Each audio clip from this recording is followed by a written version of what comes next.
He's live. He's nationwide. This is the Zach Gelb Show.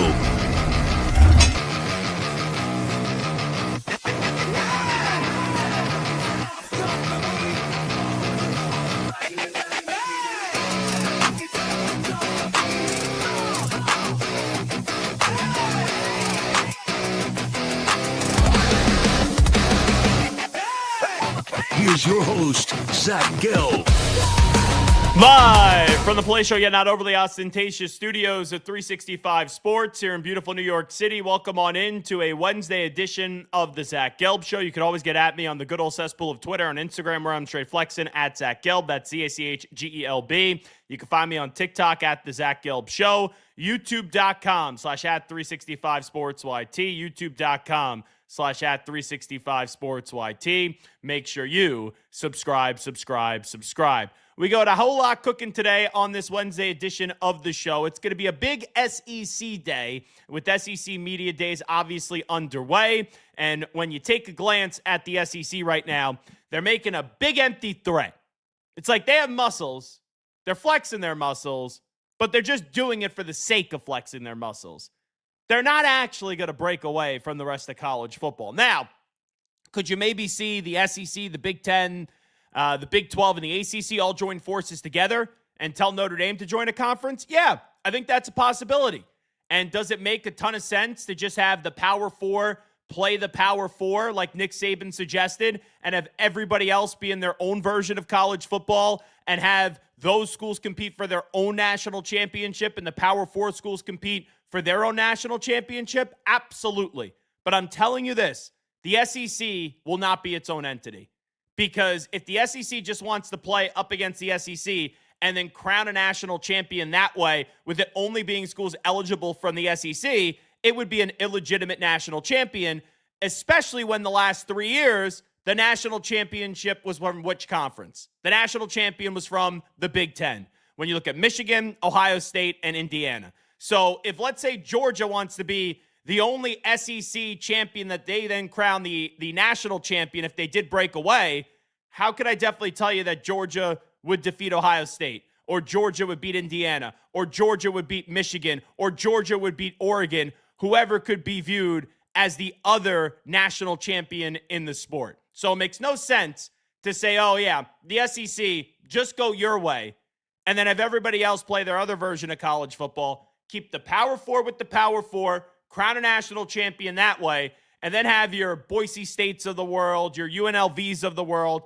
all the non-power conferences go up against one another, play their own version of college football, and then they could crown their national champion. Garrett Ross, I know we're going to do a top 10 coaches draft, and we'll get back into the conversation in just a bit.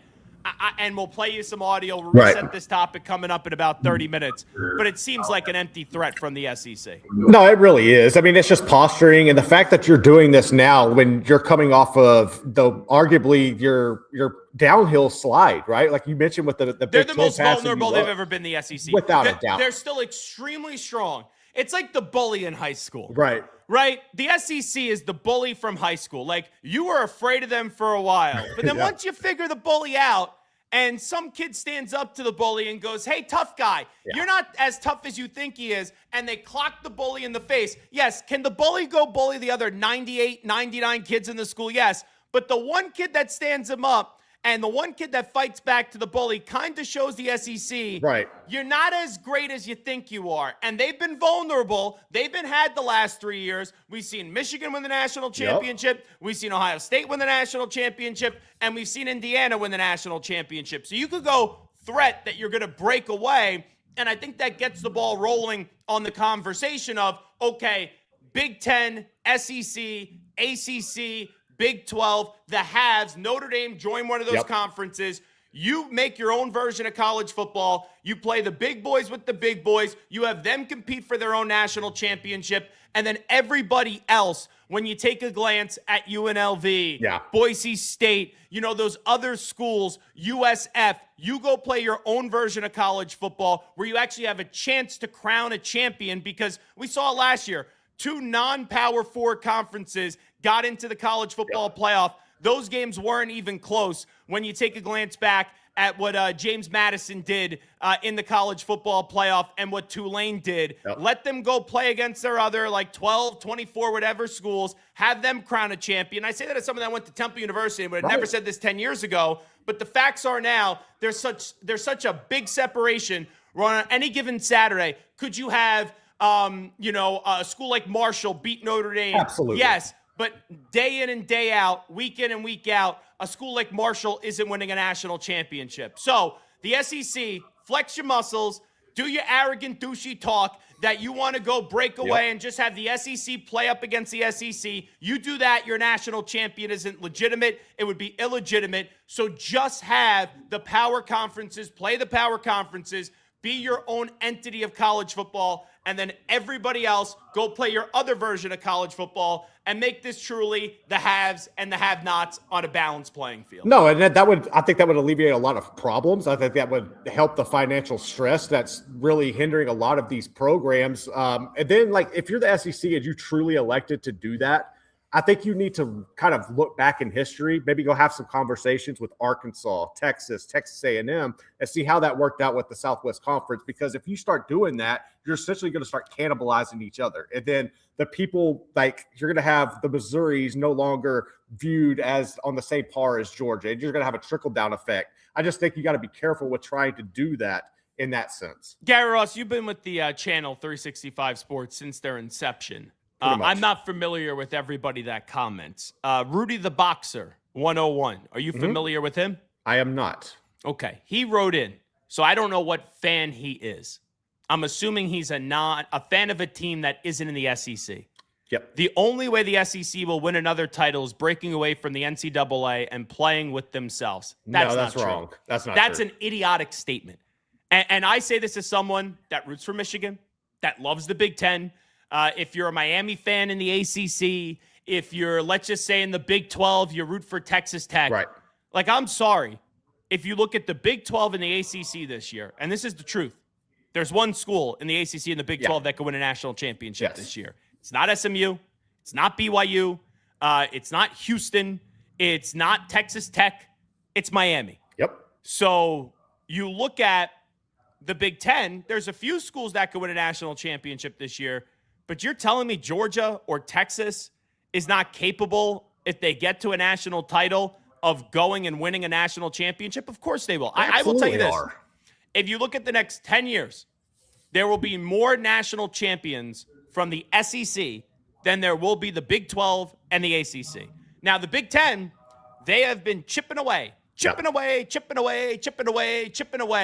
on the SEC. And one could argue right now the Big Ten is in a better spot than the SEC. They play that game of tug-of-war, Big Ten and the SEC. And for years, the SEC was dragging the Big Ten. Now the Big Ten is dragging the SEC, but the SEC will eventually get their hands on the rope and they will start to pull back. But the SEC needs to win a national championship because the last 3 years, I don't care how the SEC spins it, the Big Ten has won the last 3 national championships. No, without a doubt. I mean, you're going to have the money's there, the coaches are there, the talent is there. The SEC is always going to be in contention. You're just in a dry spell right now. And honestly, I mean, this year's when you have a great opportunity to break through. You need Georgia to get there. You need Texas to get there. I think if you run the risk of not winning a national championship this year, you're going to stir up more of that conversation. But they're always going to be in the mix. All right, let's get back to this in a bit. We'll hear from Kirby Smart. We'll hear from Heather Dinich from the ESPN. I want to do a draft here, and I'm curious about the order. We're going to go top 10 coaches in college football. I'm going to assume, Garrett Ross, you believe Kirby Smart is the top 10 coach in the SEC for college football, right? Without a doubt. Without a doubt. Okay. I'm going to have you be pick number 1 then, because I want to see then which way this exercise does go. Garrett Ross, with your first overall selection in the SEC top 10 football draft right here on 365 Sports, you take? Kirby Smart. There you go. No surprise there. And Kirby's won 2 national championships. Kirby did defeat Alabama in the SEC title game this past year. They've had an Alabama problem. You just look at Georgia. And Georgia, right, was supposed to be the team, the next Alabama. They won the 2 national championships back-to-back. They haven't won a playoff game since then, and it's like the last 2 years they've waltzed into the postseason, winning the SEC, 2 years ago defeating Texas, last year smothering Alabama, and they got defeated both times coming off the bye. Up against Notre Dame, they lost. That was the year where Notre Dame went to the national championship game. And last year, they got picked off in what was a classic game up against Ole Miss. So there is some pressure on Georgia this year, where I still believe Georgia's the best team in the SEC. I know some people will say Texas, and most people will say Texas. I still think it's going to be Georgia, because until someone dethrones Georgia, why would I pick against them? Like where the Kansas City Chiefs were last year, right? People were predicting their demise. They ended up being right. But I said until somebody takes down Kansas City, I'm not going to pick against them, because I've picked against them enough. For Georgia, until they have their Kansas City Chiefs moment, I'm not picking against them, because each and every year for the last 2-3 years, we've been hearing, Georgia's vulnerable. Right. Georgia's going to get got. And has Georgia been vulnerable? Has Georgia not been as crisp as they were when they won the national championships? Yes, but still, even being vulnerable hasn't led them to losing the SEC championship crown. No, it hasn't. And really the thing with them is that they just don't have the playmakers on the outside. If they ever could get consistent playmakers, especially at the receiving core, then they'll be able to take their game to another level. They're just relying on your rushing attack. You're relying on the solid defense. And really their most explosive playmakers have been their tight ends the past couple of years. Let me just ask you a question here. In this SEC coaching draft, when we do the top 10, let's say if I took the number 1 pick and I had Kirby, who would you pick for number 2? Just wondering. I would have taken Sark. Okay. Perfect. I would have taken Sark. Perfect. Because you're then going to take Sark 3rd. You're doing DeVore, aren't you? Nope, I'm not. Ooh. I would have put Sark 4th. Okay. And I'll get to that explanation in just a second. I'm taking Lane Kiffin as the second best coach in the SEC. And here's why.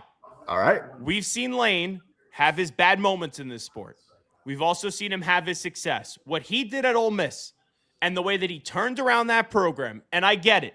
He bolted right before the playoff, and I didn't like the way that he bolted. I would have preferred him to stay at Ole Miss, but I understand Lane's a bad boy. Lane's the tough guy. Lane's the villain. Lane loves Lane. Lane is all about the drama. And quite frankly, it's a match made in heaven from a storyline standpoint, with Lane going to LSU, with Kim Mulkey being in that athletic department, with Will Wade coming on back, that bag of pudding, pretty much Will Wade. You got Mocha Joe, the governor of Louisiana. I don't even know his name anymore. Jeff Landry. Yeah, Jeff Landry. I just call him Mocha Joe because he looks like Mocha Joe from Curb Your Enthusiasm. And you got Lane Kiffin coming on in there, and that's either going to be a great success. It is going to be an all-time success story, or it's just going to be a royal flop with disaster after disaster after disaster. So Lane going to Ole Miss, reviving that program, getting Lane to have Ole Miss as a playoff contender each and every year. And they finally did break through, and they made the playoff last year. I get it. He does not I know he gets the credit and he gets the money for the playoff run, but he wasn't actually coaching on the sideline. But the team that he constructed did get to the Final Four of the college football playoff and was oh so close to going to the national championship game. I got to give him credit for that Ole Miss success story, where I look at Lane, I know he could work in the SEC. Now the question is, can you go win a national championship at Alabama? At LSU, where you look at DeBoer, who's been to a national championship game, but that was at Washington. That was in the Big 12. You also take a glance at DeBoer so far at Alabama. He's made the college football playoff once. And for Sark, yes, in the SEC, he's been to the college football playoff once because they made the college football playoff once when they were at the Big 12, where, by the way, he lost to Kalen DeBoer in that college football playoff game. And then his first year in the SEC, he made the SEC championship game and then made it to the Final Four. But last year, with expectations sky high, Texas was a flop. So that's why I don't put Sark in the 2 spot, and I wouldn't have put him in the 3rd spot, because I think pound for pound, Lane Kiffin and Kalen DeBoer are slightly better of a head football coach than Steve Sarkisian. So I think we kind of know the order here. Right. But I'm going Lane. You give me your explanation and your retort why you end up going Sark here for number 3. I'm going Sark just because, he's learned from the best. He followed the same path that we saw with Kirby, with Lane, with honestly a lot of these guys, really the best coaches in college football right now. Signetti, they all went through the Nick Saban rehab, or they were on that Saban tree, and they learned how to win, how to construct a roster within the current landscape and be able to win. I just think Sark's ability to always have a great quarterback, very similar to what Lane is able to do, develop them, and being at Texas where you have the big bankroll that you're always going to be able to use, you're always going to have your line play, you're in a perfect situation. I think he's set up right now, and he's made he's revived Texas. Like Texas was irrelevant there for the most part until through the Big 12, and then once he finally got in and was able to get him into that championship, getting Quinn Ewers, getting Arch in there. I just trust his ability to construct a roster. Now he's definitely got to make some in-game decisions that have to be better, but his ability to get talent, amass that. The staff, I think he's done a good job of putting them together. We'll see with Muschamp this year what that looks like on the defense, but that's why I'm going with Sark. Okay, so Kirby 1, that's your choice. I go Lane 2. You take Sark 3. I'm going Kalen DeBoer 4. And you know what's a shame? We've seen Alabama with Kalen DeBoer twice, and we've seen Steve Sarkisian obviously having Texas in the SEC the last few years. In the Kalen DeBoer era, the last 2 years, they have not played Texas once. No. Isn't that criminal? Stupid. It's absolutely criminal. So I only have to go off of this, and this is why I would personally put Sark 4th and I put DeBoer 3rd. When they were on the same playing field in the Big 12, sorry, not the Big 12. When Sark was in the Big 12 and you had Washington. Right. Washington was in the Big 12 as well. So the Pac-12. Pac-12. So I think I said earlier for DeBoer, he was in the Big 12 at Washington. I meant the Pac-12. You know, you have them going from the Pac-12 to the Big 10, all these conference changes. Now. It's a bunch of, just going around and being crazy. But when they were on the same playing field and we saw them go up against one another in a neutral site in a college football playoff game, Washington beat Texas. Like that has to be the tiebreaker for me. And DeBoer the last 2 years, he made the college football playoff once. For Sark, he made it once as well. And we saw Texas go to that SEC championship game, and they lose to Georgia, and then they go to the college football playoff. But Sark had a bad play call, up against Ohio State. I just look at the last head-to-head matchup that I think we saw between DeBoer and Sark, and it was Texas and Washington, and DeBoer got the better end of him. So that's why I think they're all close. Like Kirby is definitely one. And then Lane, Sark, and DeBoer, I think you could order them however you want. Right. I personally, though, would just go Kirby 1, Lane 2, DeBoer 3, Sark 4. But I understand you going Sark 3. So the order we have of this draft, because I know it's a little bit confusing because I'm giving my opinion, you're giving your opinion. Technically, it's supposed to be you take the odds, I take the evens. You're going Kirby 1, I'm going Lane 2. You took Sark 3, I took DeBoer 4. Now, here's the fun. Let's get the rest of this top 10. Who do you have in at 5? I'm going a guy who hasn't coached in the SEC yet. I'm going John Summerall. I think early? Dude, yes. That's absurd. Why? Why is this so? He hasn't coached the game yet. I get that, but I think he's going to be really good. And I'm looking at these guys who have coached. I get Venables being pretty good, but we still need to see it with an offense. I'm just looking Elko you could put there, but I just think Summerall is the right guy at the right fit in the right time. And I think he's grown up within the SEC blueprint, being an Alabama guy. He knows how this works. He's going into a situation where they're longing to be back in Florida. They just haven't been able to be at the clip that they've always been. I think he's a great football coach, pound for pound. Too early. And we'll see, but I'm going No. Here's why it's too early. You have coaches that have already accomplished stuff in the SEC. Josh Heupel took Tennessee to the playoff. Clark Lee made Vanderbilt relevant the last 2 seasons. It's just those 2 guys. Mike Elko had a really good season last year. There's a few guys just with what they've accomplished so far in the SEC. And I love Summerall. Love him. Absolutely love him. I thought that if Lane Kiffin didn't go to LSU, he would have been the obvious hire for the LSU Tiger family to go bring in John Summerall to go scream, "Go Tigers," like he's at Orgeron. But 5 without even coaching a game in the SEC, if they go 6 wins this year, you're going to look like a Stu Nod there, Garrett Ross. I mean, I think 6 wins with them, given how everything went, would be a dub. I think I would take that. That's not a top 5 coach in the SEC. Not yet. You're right. I'm going off of potential. Okay. I think you're being extremely disrespectful to Josh Heupel. I think you're being extremely disrespectful I to don't Clark trust Lee. Josh Heupel. I think you're being extremely disrespectful to Venables. What is there not to trust about Josh Heupel? He won at UCF. He's been at Tennessee, and he's had them as a good program.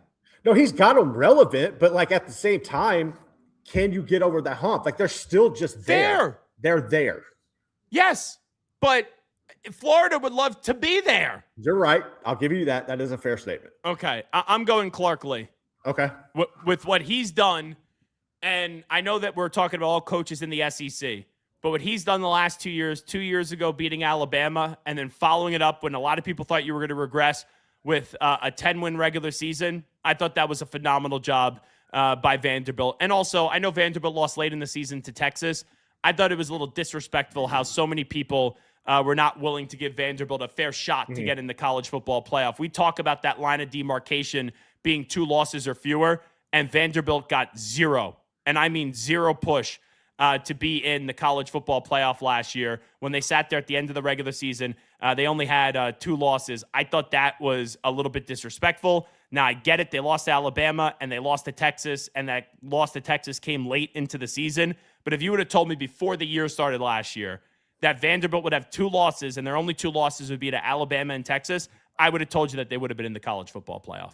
No, that's very fair. What he's been able to do is remarkable. I just want to see now that you have Pavia gone, and I just want to make sure this wasn't a one-hit wonder, right? Like, how much of it was Clark Lee? How much of it was Pavia? How much of it was, them together coming? Yeah, and that's a fair, legitimate question where it's like, okay, or were you just a 2-year nice little story, and then you lose Diego Pavia, you lose that swagger, you lose that flavor, and then you revert back to being what Vanderbilt has been for most of my life. Like, I know they had a little good run with James Franklin, but I remember Temple. I think it was Derek Mason was their coach. I remember Temple was playing them. I think he was the coach there then, and Temple walked in with Matt Rule, and they spanked them to open up the college football season. Like little Temple walking on in, choo-choo, and smacking an SEC school like Vanderbilt. I did get Hattie B's chicken, by the way, when I was in Vanderbilt. That hot chicken, which was absolutely I've heard it's good. I've heard it's legit. Finger-licking good. What's finger-licking good? Isn't that like some expression for some fast food place? Yeah, but what was it? I think it was a chicken place. Was it Arby's? KFC. Oh, was it KFC? Oh, you're right. KFC. Was it KFC? It's finger-licking good at KFC. KFC. Yeah, I'm not a big fan of KFC. I hear they have good cold slaw, though, at KFC. They do have really good dry rub wings. I'll give them that. They are legit. I don't know. I'm a big wing guy. I'm not a big KFC fan, if I'm being honest. But if they want to sponsor the show, then I'll become a big KFC fan. Yeah. So Kirby 1, you have the odds, I have the evens. 2 Lane, 3 Sark, 4 DeBoer, 5 John Summerall, 6 Clark Lee. Who do you have in here at the 7th spot? I'm going to go Brent Venables. I think he's done a good job of adjusting. He's an excellent recruiter. Oklahoma's defense is second to none. What he's been able to do, amassing that talent, I think he did a good job in bringing Ben Arbuckle in to be his OC, obviously, which led to bringing in John Mateer. Now, can you be consistent with that? I still believe Mateer's the right fit for them. I think it was just the lack of rushing attack last year and not having the playmakers on the outside. But he's already been able to go into the SEC. He's got him in the playoff. He's had some big wins, and I think he's making the right moves. I'll take Brent Venables. Also, there's another coach that I did not mention that I want to save for my list in case if you miss him. That is a glaring omission that you did not put him in over John Summerall. Like, I understand you're the Summerall guy. I love Summerall. But to say right now he's the 5th best coach in the SEC before coaching a damn game is disrespectful. I'm going Heupel here. Heupel at UCF was 12-1, 10-3, and then I get it 6-4. But that was in 2020, that bizarre year. Goes to Tennessee with his AD Danny White there, 7-6, 11-2, 9-4, 10-3, 8-5. The guy's just a good football coach. He wins enough games. Sure, I understand your argument that Josh Heupel probably never wins multiple playoff games at Tennessee, never probably goes to a national championship game. Could him just getting to the postseason kind of be their apex? It may be, and there was a huge difference between Tennessee and Ohio State Remember those dopey Tennessee players? They rolled in with their tarps off. No. Oh, it's not that cold in Columbus. We're not intimidated by that. You do something stupid like that, you got to bare minimum have a pulse in the game and not just get absolutely annihilated. But he survived the Nico Iamaleava situation. He did. You got Aguilar there. We'll see if the kid Faison's going to be the starter from the jump. He's supposed to be a stud, a 5-star player. But Heupel's a damn good coach. And it's weird to me that Aguilar, and I don't really follow it all, but it's weird to me that everyone wins a lawsuit and Joey Aguilar couldn't win his lawsuit, where the courts 9 times out of 10, or excuse me, check that, 9.99999 times out of 10 rule in favor of the players, and poor old Joey Aguilar can't get an extra year of eligibility. It was like him, that one, and the Damon Williams are the two that him not being able to transfer and whatever went into that contract to keep him at Washington are the two that really still baffle me of how they unfolded the way they did. All right, we got 2 more left. I'm going Mike Elko. I mean, I just think he is like, if you asked to carve a Texas A&M coach, like that's what it would be. Like Mike Elko is the epitome of Texas A&M. He's brought back like nobody's talking about the Aggies this year. They're super quiet. Jimbo was they were always disappointing at the end of the year. But they were like, you had Jimbo and Summerall. It was all noise, all trash, all noise and distraction. Elko's just coming in. They had someone. Someone. Like you're just coming in, you're being quiet, you're keeping your head down. I think he's done a really good job of building it from the inside out, reestablishing that defense. Marcel Reed's a great quarterback. The running backs are there, the playmakers are there. Mike Elko is, I mean, while they're still typically 8-4, he's actually given them a pulse and made them respectable again. You know, someone actually did a good job at A&M. Like when he was at Houston, they were 8-5, 10-4, 5-7, 12-1. He gets to A&M. They had Manziel. They win the Heisman, right? Mm-hmm. But, you know, during his tenure there, he was 11-2, 9-4. And then after that, it just kind of got to average where it was like 8-5, 8-5, 8-5, and then 7-5. Well, it's the quarterback situation. Yeah. But when he lost, when he lost Money Manziel. But do you remember where he went after A&M? Arizona. Yeah. That's where it was the end of his coaching career. That and Rich Rod, they were both disasters out there. Oh, and now he's in the USFL. He's coaching Houston. He coached in 2022, was 3-7. I guess got the job back in 2026, or I don't really follow the UFL. Maybe the league just popped back up, or maybe it's both. And he was 4-6 last year. So that's kind of sad that he's there. Here's the coach that you're missing, Drinkwitz. Yeah, but he's like 0-16 against SEC teams with winning records. Like he's always able to get. Did he not go 11-2 and 10-3 at freaking Missouri? I mean, he did, but I wonder how much of that was Luther Burden and, you know, just being able to. But your boy has accomplished more than John Summerall has so far in the SEC. All right. See, that's fair. He has. Maybe 3 years from now, that opinion may be right. But to say that he's the fifth best coach right now in the SEC, Garrett, I love it. I overstepped it. I love you. And I've interviewed Summerall. I am a huge fan of his. But to say that he's the fifth best coach in the SEC, Clark Lee, Brent Venables, Josh Heupel, Mike Elko, and Eli Drinkwitz, that's what we're going to be following. Because if he can't get past those guys that you've all talked disrespectfully about, you're going to have some crow to eat this season. Hey, I'll be glad to do it.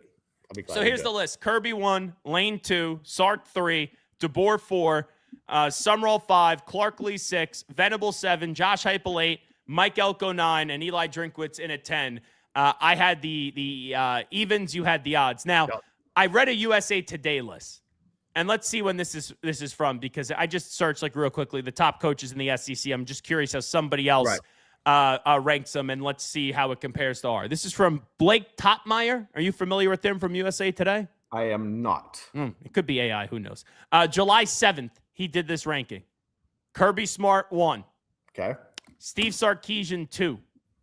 Kalen DeBoer 3. Lane Kiffin 4. Josh Heupel 5. Heupel has delivered nothing but winning records across 8 seasons at Central Florida and Tennessee. Even after losing Nico Iamaleava, his would-be starting quarterback mere months before last season, Heupel delivered a potent offense. The defense has become a problem, and not in a good way. He's a high-floor coach who rarely loses to opponents he shouldn't, but it's fair to wonder whether he's peaked. This marked his 6th Tennessee season. His best showing came in year 2, and 2025 was far from his finest hour. 6, Mike Elka. 7, Eli Drinkwitz. 8, John Sumrall. This might be the last chance to buy low on Sumrall's stock. He won more than 78% of his games in 4 seasons as a Group of 6 coach. He took Tulane to the CFP. Sure, he must still prove it himself in the SEC, but there's no reason to think he can't reinvigorate Florida. He played in this conference. He's worked in it, too, as an assistant. Sumrall became a hot commodity in the coaching carousel. He's a good consolation prize for Florida after it missed on Kiffin. And I'm with you. I am bullish on Sumrall, Garrett. Let me be clear. I just can't say he's the 5th best coach in the conference right now. But, yeah, like this does feel like for Florida, and I get it. Not that John Sumrall is a lock, not that he's a guarantee. A lot of people were talking positively about Billy Napier a few years ago, and we saw him just urinate down his leg and shit the bed in Gainesville. I got to think, like, if I'm a Florida fan, you're saying if Sumrall doesn't work, then where do we go? Exactly. And I think there's only one thing to do if Sumrall doesn't work. You got to get a proven coach. Yeah. A proven coach that has won across the Power 4, because the last 2 times you've made hires, right? You went from Dan Mullen. Yep. Right? I know Dan Mullen was 3 times ago. And Mullen told me that when he got fired, he told the AD, go get Lane Kiffin. That's what he said. They should have, yeah. Now, they didn't. But since then, they got right. It went from Mullen to Napier. Yep. And then Napier to Sumrall. So it's back-to-back times you tried guys that had success on a smaller level, but were unproven with the big boys, right? Yep. So usually when it doesn't work with a guy like Billy Napier, they would go get an established coach, like someone that has been around the block and has won in a big boy conference. Since they didn't do that here and they've doubled down now on that, and I think Sumrall's a guy that I would be fine doubling down on. If they don't, then they're going to have to go get someone that's won a lot of games also. Yeah. You would have to, like, to me, in that situation, like, you're calling Kenny Dillingham. I don't think – I mean, yeah, it's just going to be one of those – Dillingham would have been great in the swamp. Oh, yeah. Like his energy when they weren't and getting Lane, I said they could go hire Sumrall or Golish. Mm-hmm. But I would have made a run at Dillingham. Yeah, Clearly, absolutely. he didn't want to leave. I also thought, and hear me out on this one, and I think this guy is a complete douche. I'm not a fan of his, but the guy wins a lot of games, and then when it gets to the big games, he doesn't.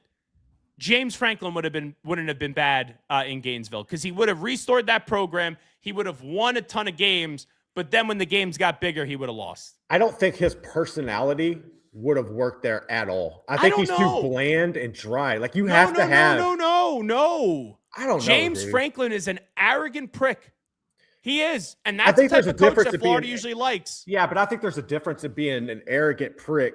And I don't know. I think there's a difference in the arrogance. I think the way he comes across wouldn't have played well there. I think you got to have like a sense of humor with it to work at Florida. That's why I think Sumrall will work. Like Sumrall he's very polarizing with his comments, but he's confident about it. I don't know. He's unique with what he's saying. Like he lit up SEC media days today with multiple comments. So I think he's the perfect fit for him.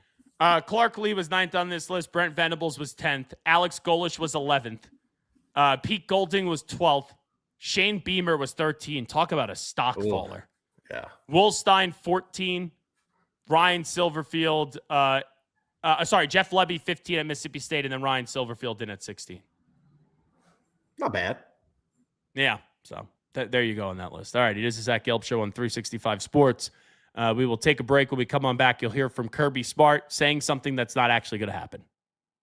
The 4-burner, side sear burner with Clearview Glass stainless steel grill from Monument Grills. Made of tempered glass, which is strong, insulated, and allows you to check your grilling without lifting the lid. Our porcelain-coated cast iron cooking grids offer a large cooking surface of 513.3 square inches, primary cooking area, with even heat cooking. The Monument Grills include LED control knobs and are easy to light with pilotless electronic ignition.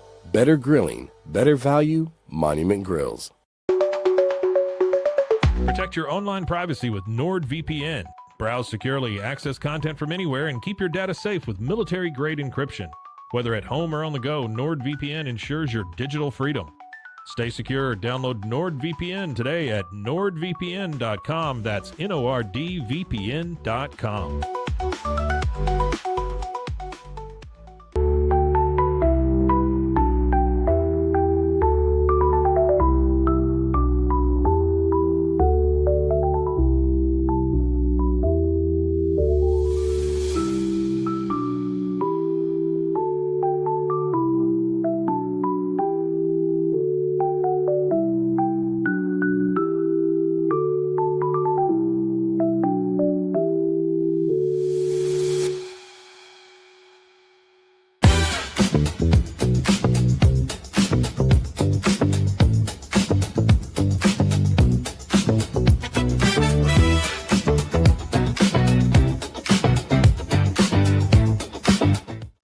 I'm Abby Dommett, 2023 CrossFit Games athlete, and I use Airway because it helps me breathe easier and stay more relaxed during my workouts. 1, 2, 3, 4. Very discreet.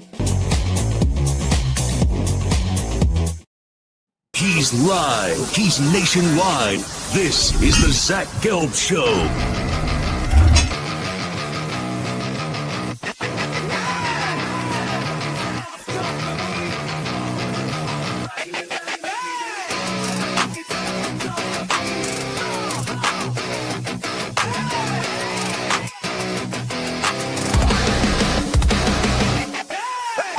Here's your host, Zach Gelb.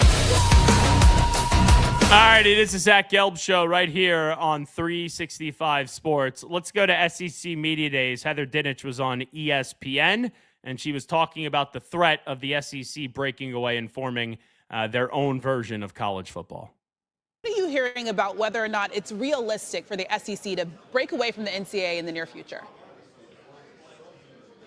Oh, it's very real, and this is something that has been going on for months because SEC presidents and chancellors have been talking about this since about February when they met in Nashville to talk about options of self-governance if they cannot get federal legislation. I mean, that's where the conversations are. And you can look at the Big 12 and the Texas Tech incident with Brendan Sorsby as an example of what this means. Because when you're talking about breaking away from the NCAA, you're talking about making and enforcing your own rules. In that case, the NCAA wasn't able to enforce its own rules on gambling. So the SEC, and Greg Sankey will tell you, we already do make some of our rules and enforce them, but if they can't get help from the federal government, get some antitrust protection so that every time they try to make a rule, the NCAA, they don't get turned around and somebody sues them for it. That's what these conversations are about.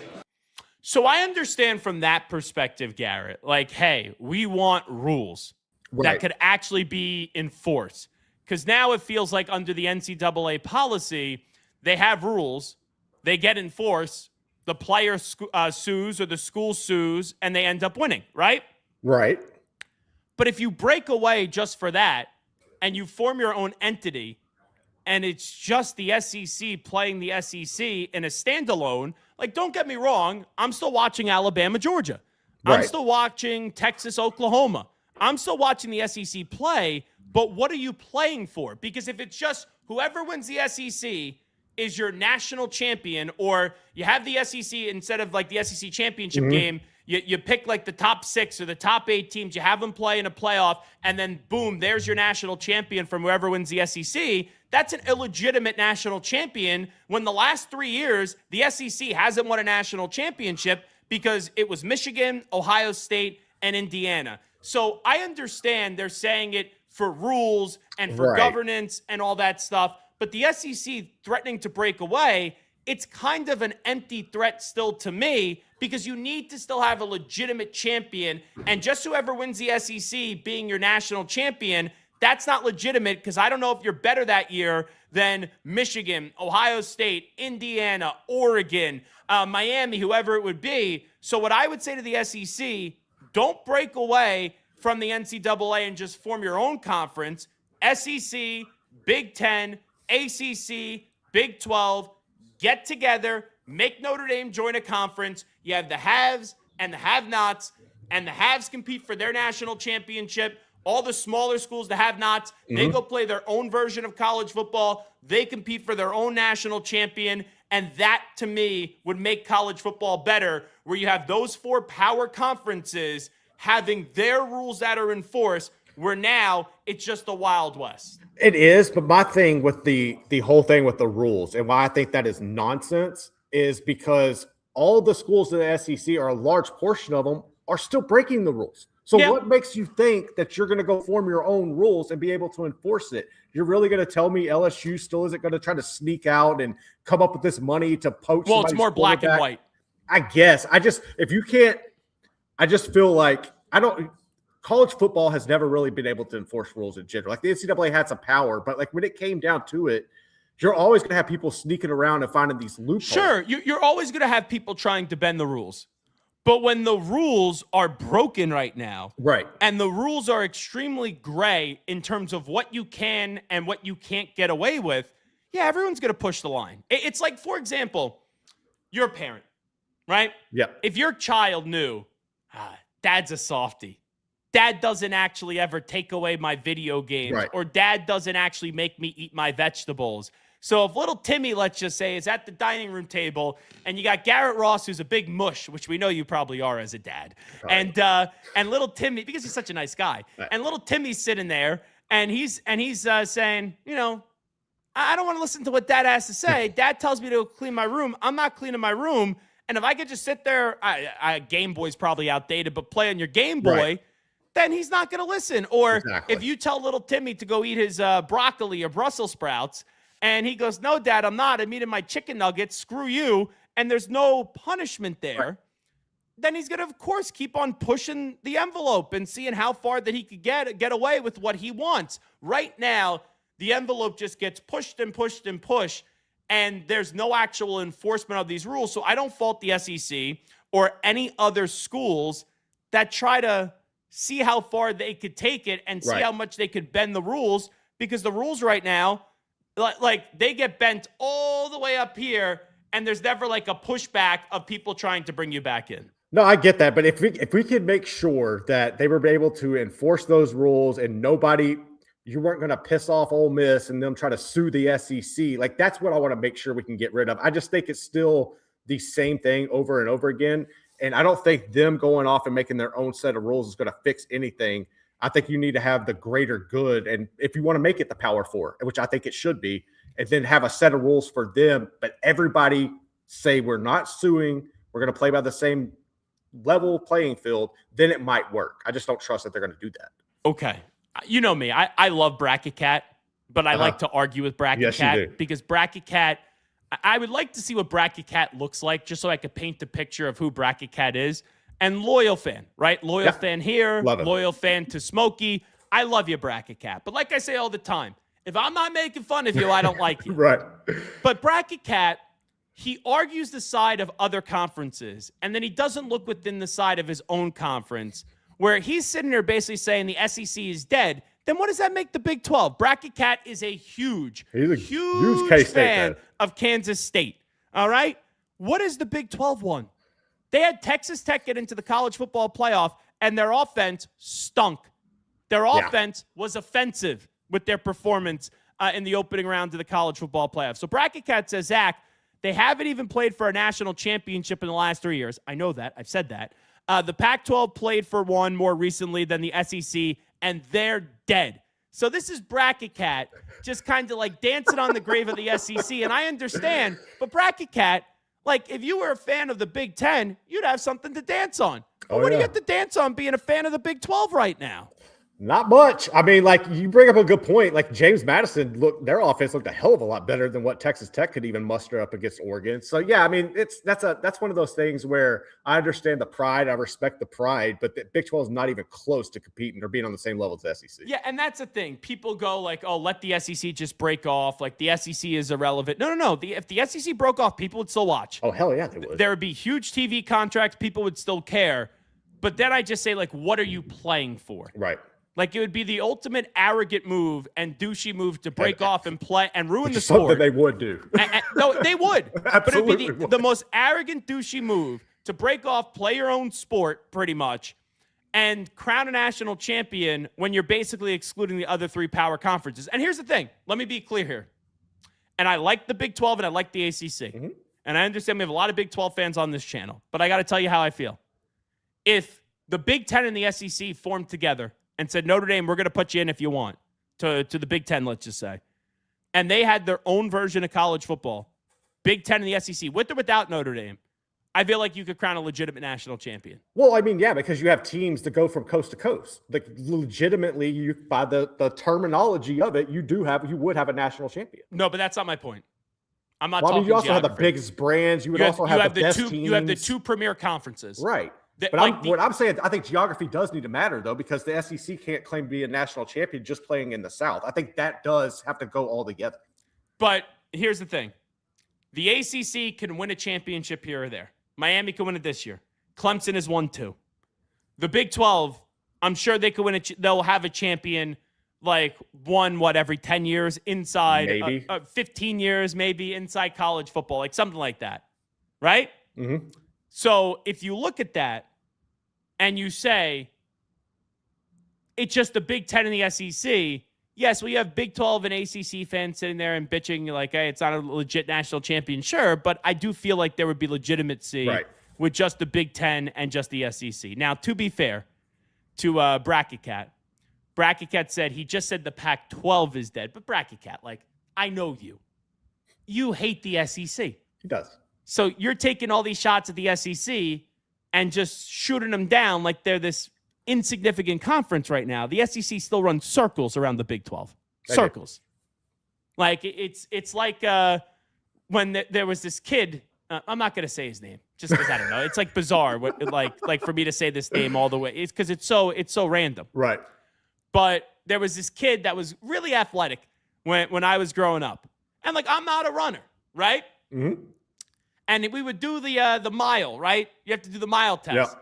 And I'd be like 2.5 laps in. I got to do 4 on the track. He would already be done. Right. Like, I would be the Big 12. He's the SEC.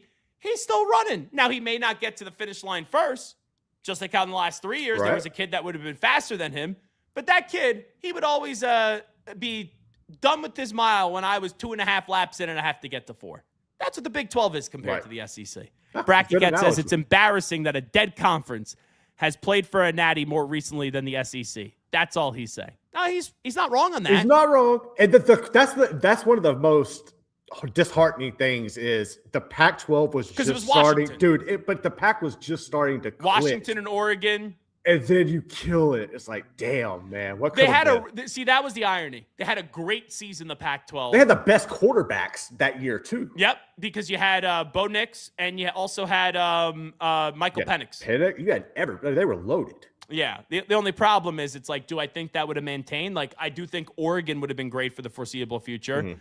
If DeBoer stayed at Washington, could they keep on winning games? I think so.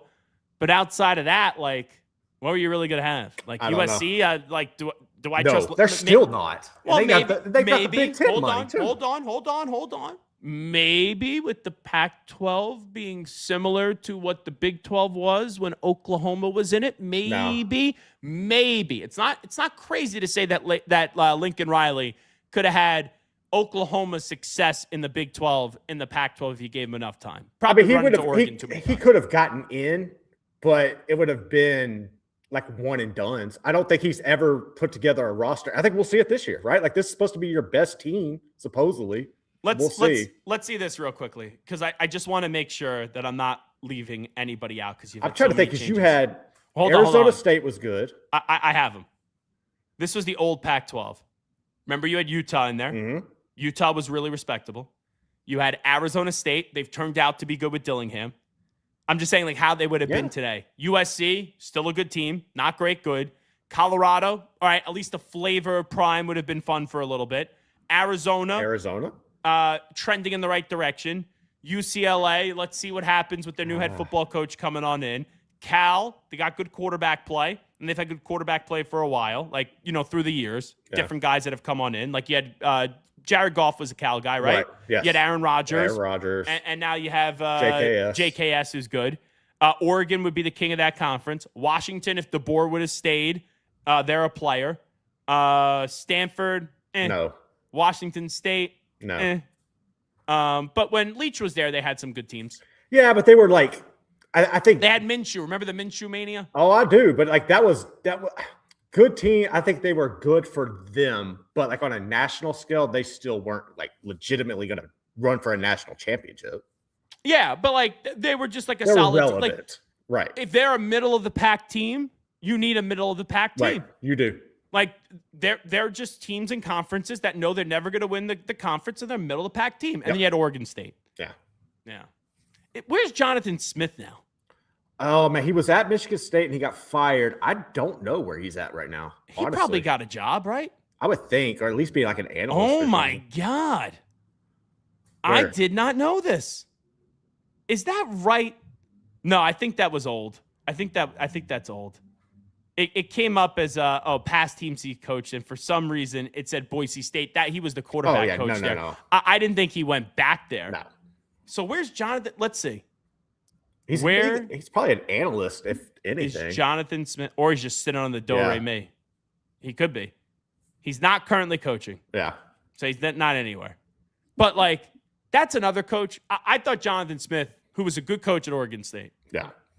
I thought he would have gone to and he had to leave, but he had other opportunities to leave through the years. Right. I would have thought that we would have seen Jonathan Smith have success at Michigan State. I hope so. I was hoping so, because I really like what he did at Oregon State. That's just one of those things where I don't know how serious Michigan State takes athletics, and they're constantly them and Michigan are always having like some trouble behind the scenes type of stuff. I just don't know how serious they were, and also they were constantly getting poached. Like his roster was constantly getting poached, so I don't think it was necessarily all on him. But I think he can find the right. He probably needs to go back to the group of five and kind of rehab his career. Yeah, and the crazy part is after D'Onofrio left that program, right? That was the coach that was there for years. It wasn't D'Onofrio. It was similar to that name. No, what's D'Antonio? Yes. D'Antonio. Thank you. I used to love him as a coach, even though I'm a Michigan guy. But that guy was a really good coach. But after he left, right, you had Mel Tucker come in, and he had all of his issues. And then Jonathan Smith couldn't get it going. Well, that was the thing. I think he was having to clean up a mess. Like he walked into a mess, dude. But now the coach you bring in, Pat Fitzgerald, like that should work. Like a coach with an axe to grind, rehabilitation spot, rejuvenate his coaching career. He did a really good job at Northwestern. Like Michigan State, what if they could be a 7-8 win program consistently? You would take that. Yeah, absolutely. Like just get to a few bowl games in a row. Yeah. All right, it is the Zach Gelb Show right here on 365 Sports. Let's hear from Kirby Smart. This is Kirby Smart talking about Break It Away once again. That future.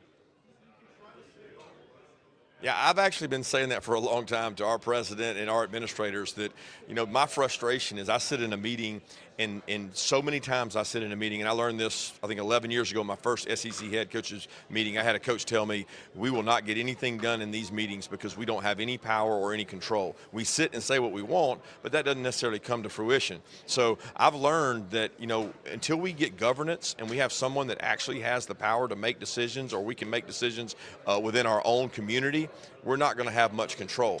And that's unfortunate, but that's where we sit right now. And if that's the best alternative to get everybody playing by the same rules, then I would want to do that. Yeah, I just, once again, Garrett, I don't see how you're going to, like, if you want to do it for the rules, fine. But then what are you really playing for? Exactly. And I still don't see how you're going to get everybody on the same page. It's not going to happen. It's not going to happen. Like, I love college football. I would have a tough time envisioning myself not watching college football. Yeah.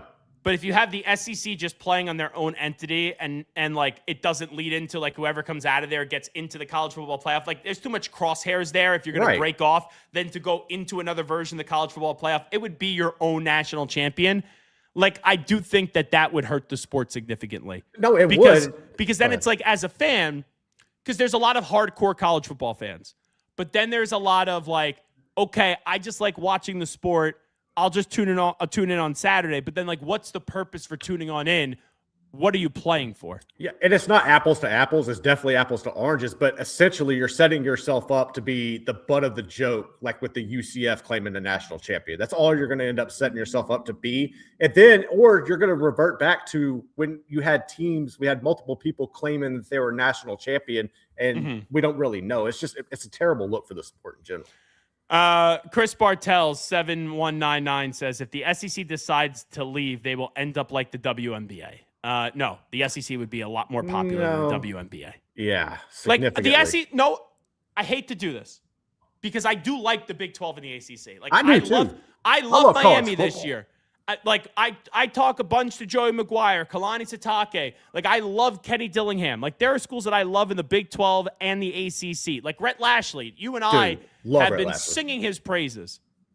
But if the SEC breaks off, the Big 10 and the SEC are still the two popular conferences in the sport. They're still more popular than the Big 12 and the ACC. It's not close. So I don't think the WNBA comp is a good one. Mark D'Onofrio. Isn't that funny that I mentioned him? Yeah. So he was at Temple for a bunch of years with Al Golden. And then he ended up going to Miami and was the DC there. Then was at Houston, Wisconsin, Stanford, and then he's now at UCF. It's funny when you don't say a name in a while. Like Mark D'Antonio used to be like one of my favorite coaches. Yeah. And then I'm like, oh, Mark D'Onofrio. And I'm like, oh, that name doesn't sound right. That don't sound right. Mark D'Antonio, by the way, was at Michigan State as their head coach from 2007 to 2019. Let me just show you what he did at Michigan State. And he came over from Cincinnati. 7-6, 9-4, 6-7. 11-2, 11-3, 7-6, 13-1, 11-2, 12-2, 3-9, 10-3, 7-6, 7-6. He got him into the playoff 14 too. and 57. So yeah, he was the coach of the playoff. Yeah. That's. I mean, I think that was in 2015 they got to the playoff, right? Yeah. So, man, the playoff's been around that long. It's been a minute. Yeah, it's crazy. Yeah, they won the Big Ten, and then they played in the Cotton Bowl. I mean, they had some decent teams. Like he was able to get some players, but I think that's just the standard. You want to see how far the Big Ten has come? Yeah. They played in the playoff, the semifinal against Alabama. Bama whooped them. Oh, they beat the hell out of them. Whooped that trick 38-0. We've seen Alabama in the playoff the last 2 times Bama has been in the playoff. I think this is accurate. They lost in the Rose Bowl to Michigan. Mm-hmm. And then we saw them in the playoff last year. And they won a playoff game up against Oklahoma, and then they got annihilated. Yep. So by Indiana, they got annihilated. Yep. So it just shows you how a decade later, right? You have a Big Ten school going up against an SEC school, and you had Michigan beat Alabama, and then you had Indiana smother Alabama. So Parody, how about baby. that? So I guess we got to give credit to D'Antonio for paving the way what he did. for the Big Ten. Exactly. He laid the groundwork. One more. Here is Kirby Smart. And this is Kirby Smart on being in favor of expanding the college football playoff. The landscape of college football is such talking and all these things that are going on when we really focus on us and how do we be the best version of ourselves and let everything else fall where it falls and if we can be better offensively, defensively, and special teams, I don't have to worry about all those things. Now, would I love an expanded playoff? Yes, I want more opportunities for more teams. I want more people to have a chance at the light at the end of the rainbow. That's what everybody wants. Everybody wants an opportunity to play, and I think Eli hit on that from Missouri the other day, is give more teams that opportunity to play and keep a rhythm in the season where we play continuously and take some of the long breaks out. That would be my choice. Here's my question, though. And this is what I need clarity on. And I'm not saying you know the answer, Garrett. How many teams is he in favor of adding? Because the SEC, from my understanding, right, the way this has been laid out, they're willing to expand to 14. Correct.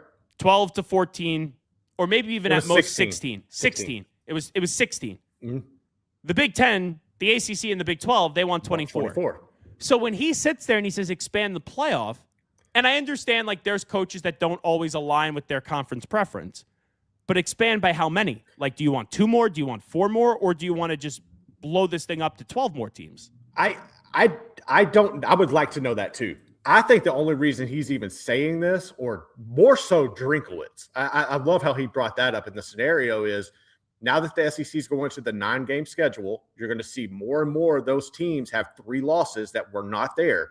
That's going to be the new norm for them. Yeah, no, and then you're going to be comparing, okay, is this 9-3 SEC team Texas better than 11-1 BYU? And you're creating a mess. So I think that's what they're wanting, is to make sure that the SEC can continue to get multiple teams in and as many teams as possible over the other conference. That's the only reason he's calling for expansion.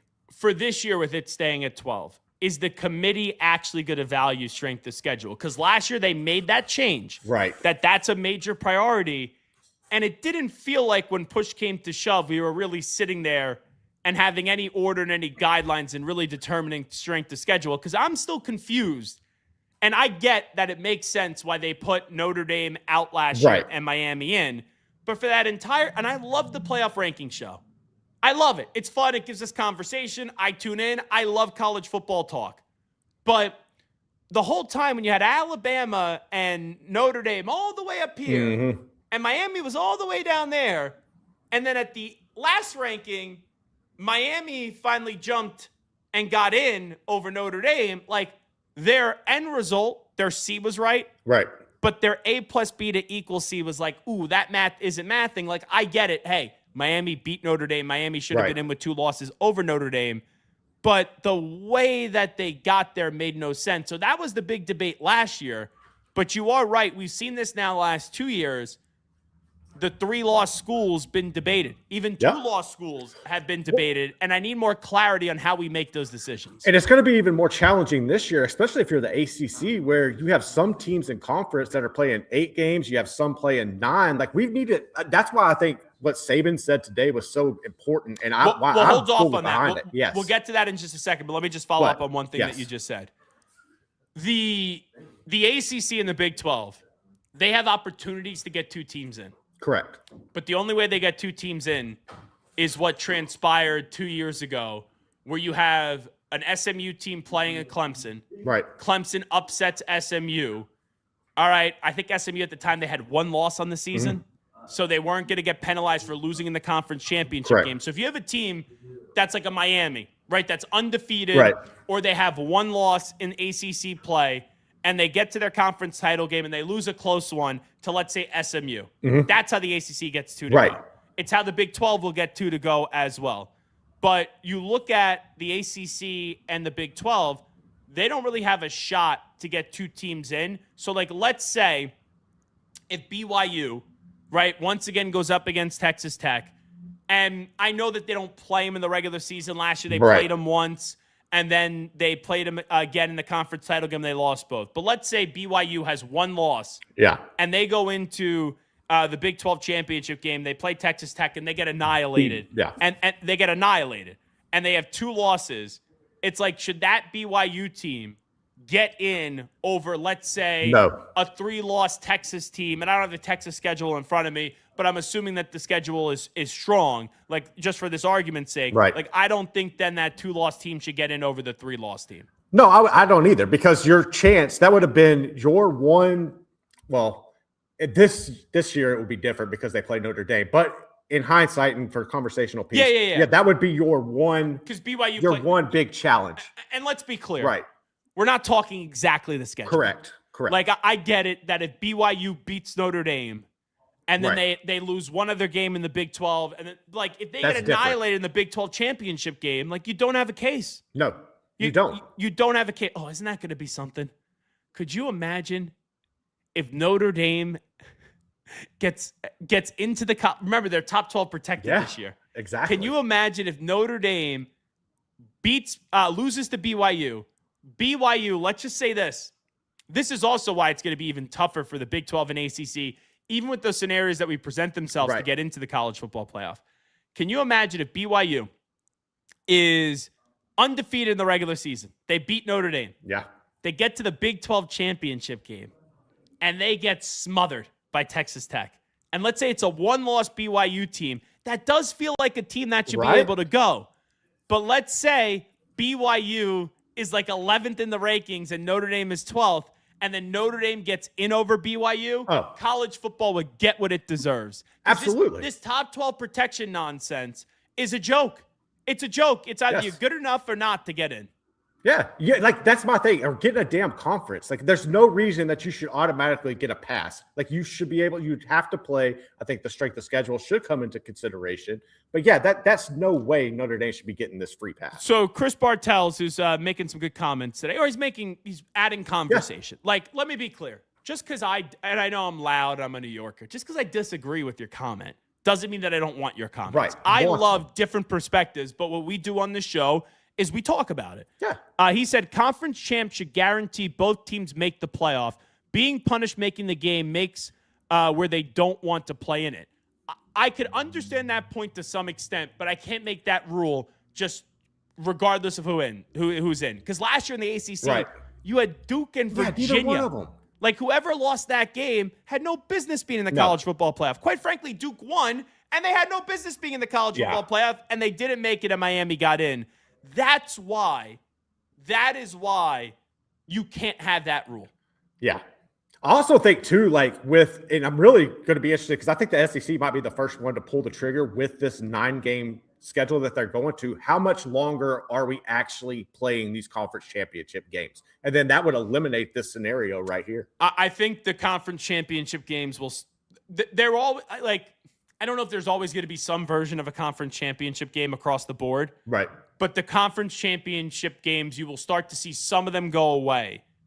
Depending on how far they expand the college football playoff. Because if they only go to 14 or 16 teams, could you see the top 2 teams in the SEC know they're getting in?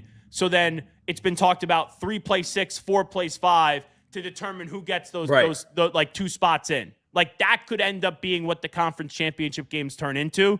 But if they go to 24, why even bother playing a conference championship game? I would just take the top 2 teams. Yeah. I think from what I've read before, if it goes to 24, they would just wipe out all the conference championship games because there's no need for them. Both of those to then Chris's point, if you if you would have been eligible to make the conference championship game, in a 2014 playoff, I got to think that if you're eligible to make that game, that you would be one of the top 24 teams in the country. Absolutely. All righty, let's take a break. We got a lot more audio to get to, and a lot more videos to get to from over at SEC Media Days. I also want to get to those Saban comments that Garrett teased, because Saban's comments were, hey, the Power 4 schools should all just play up against the Power 4 schools in their scheduling. We'll get to that later on in the show. It is the Zach Gelb Show right here on 365 Sports. Do you have a second? Yeah, come on in. Thanks. I'm having an issue with Ralph. With Ralph? He keeps stealing my lunch. He's just researching new flavors. That is slow smoked turkey. Ralph steals my lunch all the time. You get used to it. He also peed on my bag. He is warming up to you. You know, starting a new job, it's a big change. I want you to think about how you can be more accommodating to Ralph. We're all co-owners here.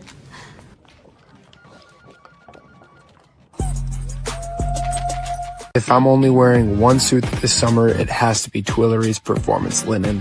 It's wrinkle resistant, machine washable, and built with stretch and breathability that actually moves with you. It'll keep you cool, sharp, and stress-free at your next event.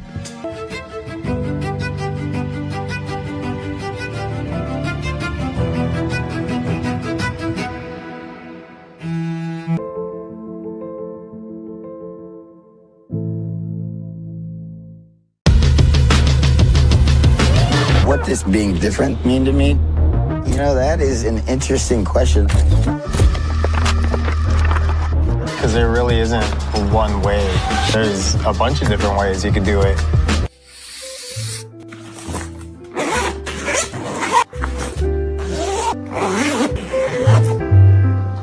But love is passion. Someone you can't live without. What do you want? What's that really good non-alcoholic beer I keep hearing about? Do you have that really great non-alcoholic beer that I keep seeing? You mean athletic?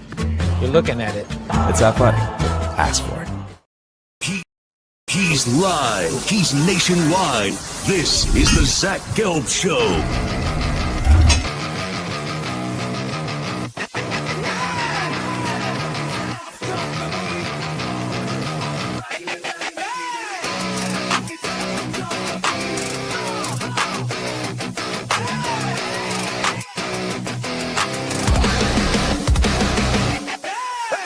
Here's your host, Zach Gelb.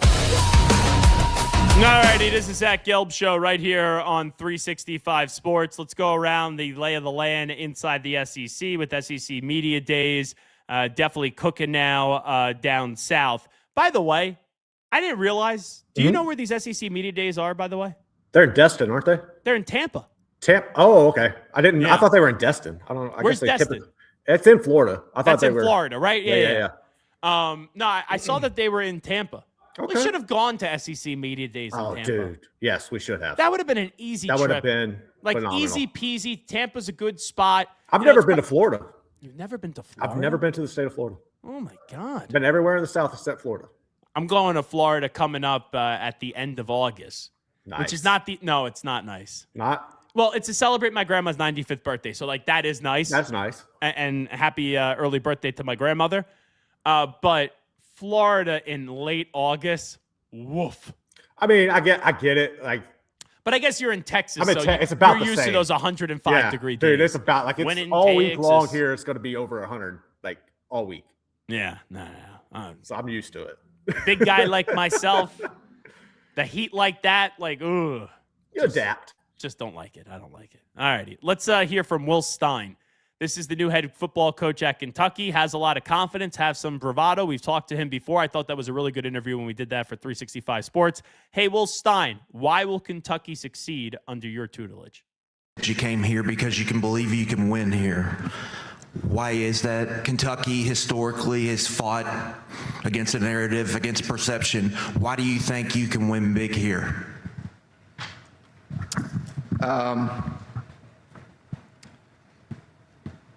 This is going to sound like really, I think because of me, to be honest. I think because of me.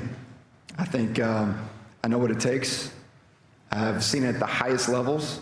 I know what it takes to recruit at this level.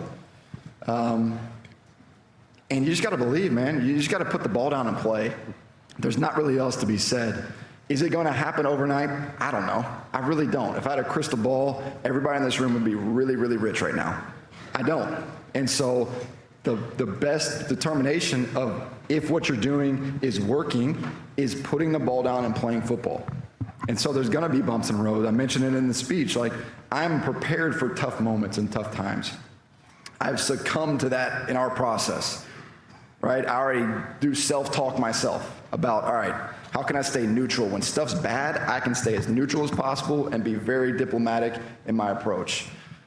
So that's why. I mean, growing up a fan is great. It is one thing, but I know the players that we can get here. I know that we can recruit north, south, and east. People come to Lexington and love it. I mean, the longer I live there, the longer I'm like, wow, this place is incredible. It's got everything that you want. Great food, great nightlife, great community, great university. It's safe. You got Big Blue Nation.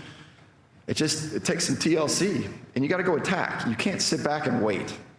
That's one thing I refuse to do at Kentucky is the wait. And so I'm really excited about our administration, the direction that it's going. Again, I said I was so fired up that Mitch brought me here.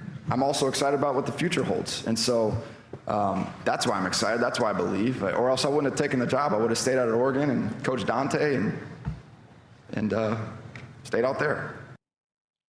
So with Will Stein, if he gets things rolling at Kentucky, and Stoops did a good job there, but it was time for something new. What do you expect out of Kentucky if, let's say, Will Stein works in Lexington, Garrett? I mean, I think he's looking at probably turning them into what A&M is, where you're consistently getting 7 or 8 wins. I think that's what he could be able to do. I think that's what would be success at Kentucky. Wait. Turning them into what A&M was better than a 7 or 8 win team last year. What, they got like 9 wins? But consistently, they're always 8 and 4. They're that consistently. And didn't they get 10 regular season wins last year, A&M? If they did, it was a miracle. No, Texas A&M last year, they made the consistently. They are always an 8 and 4 program. Oh, like okay. That's what I'm talking about. Is like just across the board, year in and year out. If he can bring that to Lexington and then always get he's always going to be able to find a good quarterback. I think, and then you could pull some upsets. Yeah. You could do like what Clarkley has been able to do. A&M last year was 10 and 2, and then they after the bowl game they were 11 and 2. But consistently, year in and year out, they're typically an 8 and 4 team on average every year. And I think that's what he could be able to do there. And I think that would be successful at Kentucky. Yeah. Yeah, they were. Oh no, last year were they 11 and 2 A&M? I think they were. Yeah, no, but I see your point. Like that's what I'm not saying. Like with Jimbo, they were right, and all those other coaches before the 8 or 9. Okay, I got you. Yeah, I think that, and I think the people there would be good with that. Absolutely, would be good with that. Oh yeah, no. Well, here's the funny part about this. My answer for that question was they needed to be with Will Stein like a 7 to 9 win program consistently. Right. Like if that's going to be success, which is ironic because Mark Stoops got them to 10 win seasons twice. Which I think is also a benefit. Like he's walking into, I think Will Stein's walking into a better situation because of Stoops. Like he's not walking into the same scenario that Stoops walked in where he was a complete dumpster fire. A&M last year, they were 11. No, they lost that game to Texas, and they lost to Miami. So they were 11-2 last year. So that's why my eyes just kind of popped up when you were taking shots at A&M. I was like, let's not take shots at A&M. I'm not taking shots. I'm just saying, look, they're realistically, that's what they always are. My favorite part, it would be a miracle if they got to 11 wins. I'm like, I mean, it was a miracle. Yeah. So, all righty. Let's hear from John Mateer on what he learned from last season through the ups and downs. Quote that you talked about last season, and all you thought about was the Texas game, and the Alabama loss. Have you gone back and watched that film, and what have you learned about things that maybe didn't go right in those games? Yeah, I've watched it. I'm not gonna say I watch it all the time. It's very uncomfortable to watch. Like, it really is, and I learned a lot. I think it's not an easy game. I mean, I think the one play against Alabama, they got me. I mean, they did, and it's a bad play, and I got to find a way to not let them get in the end zone. Everybody knows what I'm talking about. It's and I've thought about it a million times. So you learn that every play is different, and you go through your reads and you learn, and there's keys on every play, and so I'll be better for it. It sucked. It really did. I'll be honest. And then the Texas game coming back 17 days after, I'm glad I did it because it showed me that you can fight through a lot. Even though I obviously was not 100%, it was a very difficult thing to do. But I'm glad I did, even though I failed. I'm glad I put myself in a vulnerable position because I've learned so much. And when I think about the Texas game, I think about how much I've changed and learned from the game as a person. Because, I mean, obviously it didn't go well. But, yeah. Well, you'll always remember those that you throw into the house. I remember one against Haltom High School. I'll never forget it. I can replay it. I didn't make the tackle, and it was a bad play. So you never forget those. But I do think what's amazing about you is you are a playmaker, right? At your core, that's who you are. You're a baller.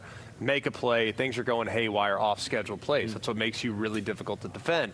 And here you are all off-season talking about, I want to manage the game better. I want to stay ahead of sticks.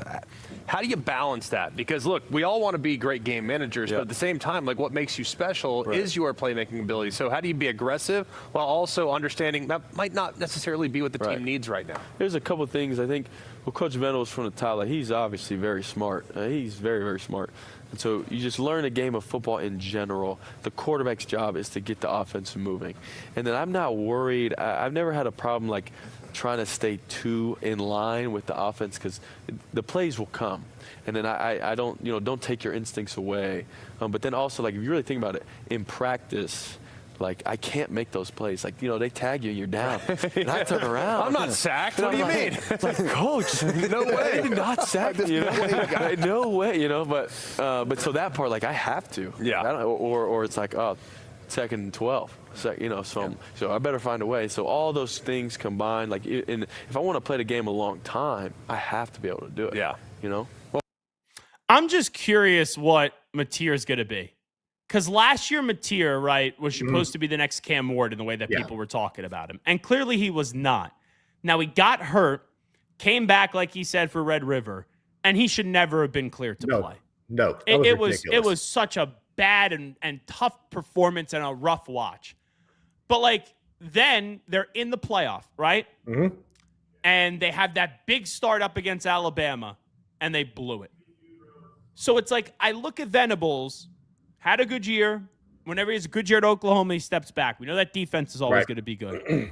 But then for Mateer, how much of your play last year was the injury? And then how much was it that you're really just not that guy? That, and that's a fair question where I don't know what the answer is. Now, when Baker Mayfield was in Cleveland, had success, got hurt, and then play regressed, and people were like, how much was the injury? How much was it the individual play just not being that great? And the guy just not being that good, goes to Carolina, doesn't have success, then gets thrown in at the end of the season against the Rams, plays well, and saved his career in Tampa Bay. So, Mateer's got to have his Baker Mayfield moment this year where he punches back, where people are saying, okay, you have an out with the injury, but then people wonder, how good are you actually? Right. I got to see him prove this year that this dude is a damn good team. Damn good player. I think he's going to be better. I think last year he was forced to carry the load. He didn't have the people to help him out. Like I've mentioned before, he had no rushing attack. There was outside of Satania, he had really nobody to throw the ball to, and he was just kind of forced to make things happen. And ultimately, that led to him getting banged up, led to the injury that we talking about before Texas. I think he's done a good job of getting bigger this offseason, getting smarter. He's got more playmakers at his disposal. I think we see him have a better season. But I don't think he's going to be or reach those expectations that were put on him with the comparison to Cam Ward. He's just not that dude. Without looking at the schedule, because I haven't gone through and done my 12 teams yet for the college football playoff. And some years, right, I'll jot down 12, then I'll go look at the schedule. I'll be like, ooh, I don't see how that team's going to get in, so I got to take them out and find somebody else. So just blindly doing this, yes or no, is Oklahoma a playoff team this year?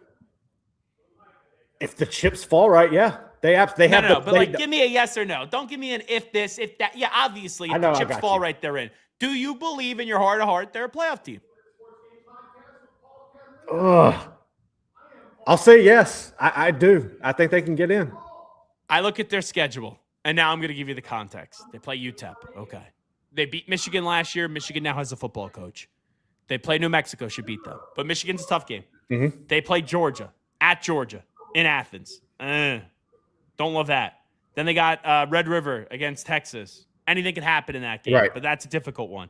They should beat Kentucky. They should beat Mississippi State. They should beat South Carolina. They should beat Florida. They play Ole Miss. That's a tough one. They play A&M. That's a tough one. Then they have Missouri, which could also be a tough one. Yeah, they're a playoff team. I don't know. I think they are. Here's what I'm saying. Can they be Can they be 9-3? Absolutely. And can they just get dinged out? Yes. Yeah. They need to be a 2-loss team. And in order to be a 2-loss team, you got to beat Michigan. You got to split Georgia and Texas. And then you could have one trip up after that with Kentucky, Mississippi State, South Carolina, Florida, Ole Miss, A&M, and Missouri. Because let's say this. Even if they beat Michigan and they lose both to Georgia and Texas, they'll have another loss on that resume. Right. Because even though they would be favored against Kentucky, they'd be favored at Mississippi State, they'll be favored against South Carolina, they should be favored at Florida, they should be favored home against Ole Miss. They're home against A&M, they're probably going to be the favorite, and then they're at Missouri, maybe a slight underdog, but they probably will be a favorite on paper. It's the SEC. You could slip up in one of those games. So Georgia and Texas, they got to split. And they got to beat Michigan. If they split Georgia and Texas and beat Michigan, I think they'll be in. I don't think they're going to be bad. I don't even know if they're going to be 8-4, but I think they're going to be right on that cut line at 9-3. Yeah, no, I completely agree with that. That's the thing. If you lose that Michigan game, I think you're probably done. If they lose Michigan and they're going to lose one bare minimum to Georgia and Texas, and they could lose 2. Yeah. Because then their season, here's the crazy part with Oklahoma's season. Oklahoma could easily be in the college football playoff. And I know I'm being combative with you on this. You're right. They can make the playoff. But if they lose to Michigan, they could lose to Georgia and Texas, and they're sitting there with 3 losses, and their 2 wins would be UTEP and New Mexico. Exactly. Their season's over on October 11th already. Yeah, because the teams that you legitimately were challenged against, you weren't able to beat, and then that tells me right there, you're not. If you can't beat them or split with them, you don't deserve to be in the playoff. Just as easy as there's a road for Oklahoma to make the playoff once again this year, there's also a way that before even Halloween, their season could be donezo. It's fascinating. And then if they lose, because I know Venables with the contract, he's not going anywhere. Yeah. But if they lose to Michigan, Texas, and Georgia, they got 3 losses.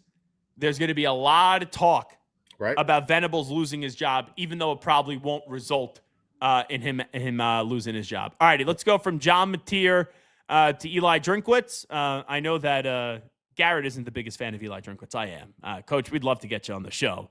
But I think we could all agree with this, Garrett. He had a good update on Ahmad Hardy, who got shot in the offseason. Could have made the case going into the season, the best running back in college football. Missouri, since they're probably not going to be a playoff team, you probably can't make the Heisman case for Hardy, but he's a back with Heisman potential. That's how good he is. But here's Eli Drinkwitz with an update on Ahmad Hardy and his status. I'd also like to update y'all on Ahmad Hardy. I know that I've been asked a lot about Ahmad, and I did the very best that I could to save this update for the main stage. So what I want to tell y'all is this was a great opportunity for Ahmad to learn, and it was a great opportunity for our student athletes to learn. It was also a great reminder that there is no place for gun violence in this world, and that we need to do a better job of policing gun violence, not criticizing the police or the rights to bear arms, which is a Second Amendment right, but just saying that there is no place for gun violence, especially for our youth in society. Ahmad has been medically cleared from the bullet that struck him, and he is on the road to recovery. He did have the bullet did strike a bone in his body, and that has been fully healed and cleared. And today was his first day back towards a full recovery. We anticipate that he will make a recovery. What that recovery will look like after having a bullet, strike you is still to be determined. We do not know exactly what the return to play progression is because there's not a lot of literature and data on this, but we are utilizing our medical team along with our athletic performance team and nutrition to approach this at a very good pace.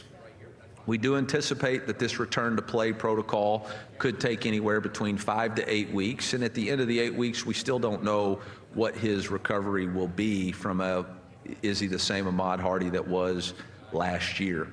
My anticipation and what I've seen, the way he's attacked his rehab, he's going to be a better Ahmad Hardy than when he was before. And I'm very proud of the way that he's approached his recovery. I'm not sure that his riding horses was part of the recovery protocol that his surgeon had in place. But hell, John Wayne rode after he'd been shot. He turned out all right. So Ahmad Hardy's trying the same approach. A lot to unpack there, Garrett.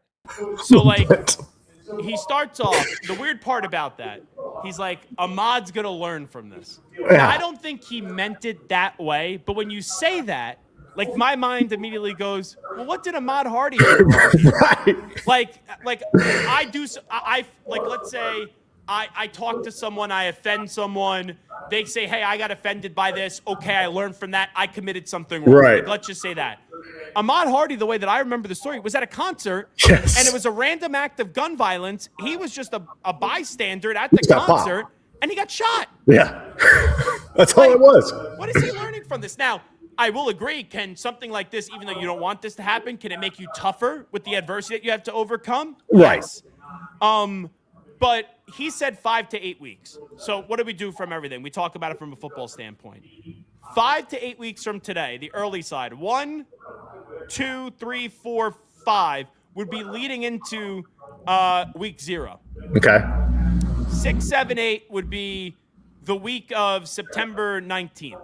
So you look at the Missouri schedule. They open up with Arkansas, Pine Bluff. Mm-hmm. They play Kansas, and then they play Troy. You don't need Ahmad Hardy. Yeah, you can win. Yeah, Now, it stinks, obviously, he got shot. Yeah. It stinks. It stinks that with the season that he could have had from just a statistical standpoint, missing the first 3 games. But Missouri's first tough game, I don't want to just totally dismiss Kansas. Leipold rivalry game, yeah. But you wonder, and anything could happen in that game, sure. And I'm sure he wants to be back for that. But Missouri you would think Missouri should be able to beat Kansas this year. They then are at Mississippi State, and they got Florida on October 3rd. Then their schedule picks up where they have A&M and Ole Miss. Then they get Arkansas. They have Texas, Georgia, Connecticut, Kentucky, and Oklahoma. So they have some time to make. And this is different. This is not like a material situation where you rush a player back and just see what happens. This guy got shot. All right? So, you got to do right by the player, and that's got to be paramount. But, whether he's back on the 5-week scale or the 8-week scale, or even if it takes more after that, that really shouldn't impact Missouri's season with the way that their schedule is structured. No, honestly, the way you laid that out, if he was back by Florida, I think you could even beat Mississippi State without him. Yeah. Now, don't take them for granted. They are better. Well, according to you, Summerall's going to be undefeated this season. So he might be. Exactly. So you better have his ass ready to go to the swamp so you can beat Florida. But no, I wouldn't rush him back. I think just let him go through this, get him some touches. But as long as he's back for SEC play, really after or at that Florida game, I think that's all you can ask for from a Missouri perspective. All right, here's the Florida schedule this year, big boy. I'm putting you on the spot. Okay. And don't give me maybe. Just give me yes or no. I don't want any explanations. Got you. They play FAU to start the season. Win. They play Campbell. Win. Then Florida is at Auburn. Oh, God. No, I think they lose that one. Byron Brown's too much. Byron Brown and Golish, they beat Florida again. Yeah. Okay, that's fair. Ole Miss. No, they're not. Their defense can't beat Trinidad and Kiwan. At Mizzou. Florida at Mizzou. Yeah, I think that's one you can win. I think that could be your marquee, like per se marquee, a big win for Summerall. Okay. Just give me a yes or no. I'm not going to debate you on any of these, whether if I think they're right or wrong. South Carolina. That's winnable. Yes or no? Yes. Okay. At Texas. No. The world's largest outdoor cocktail party, Georgia. Not happening. Okay. Oklahoma. No. At Kentucky. Yes. Vandy. Yes. Ooh. At Florida State. Yes. So you have them as 7 wins. Yeah, I'll take that. I think any Florida fan would be a solid Florida season. fans should take that. Yeah. I would say they beat better than what FAU, you they had. beat Campbell. I'll even say I love Auburn. You know, I'm not gonna. I love Byron Brown. I'm not gonna. Yeah, him and Golish are. They'll lose Ole Miss. They'll lose to Missouri. They'll beat South Carolina. They'll lose to Texas. They'll lose to Georgia. They'll lose to Oklahoma. They'll beat Kentucky. They'll lose to Vanderbilt.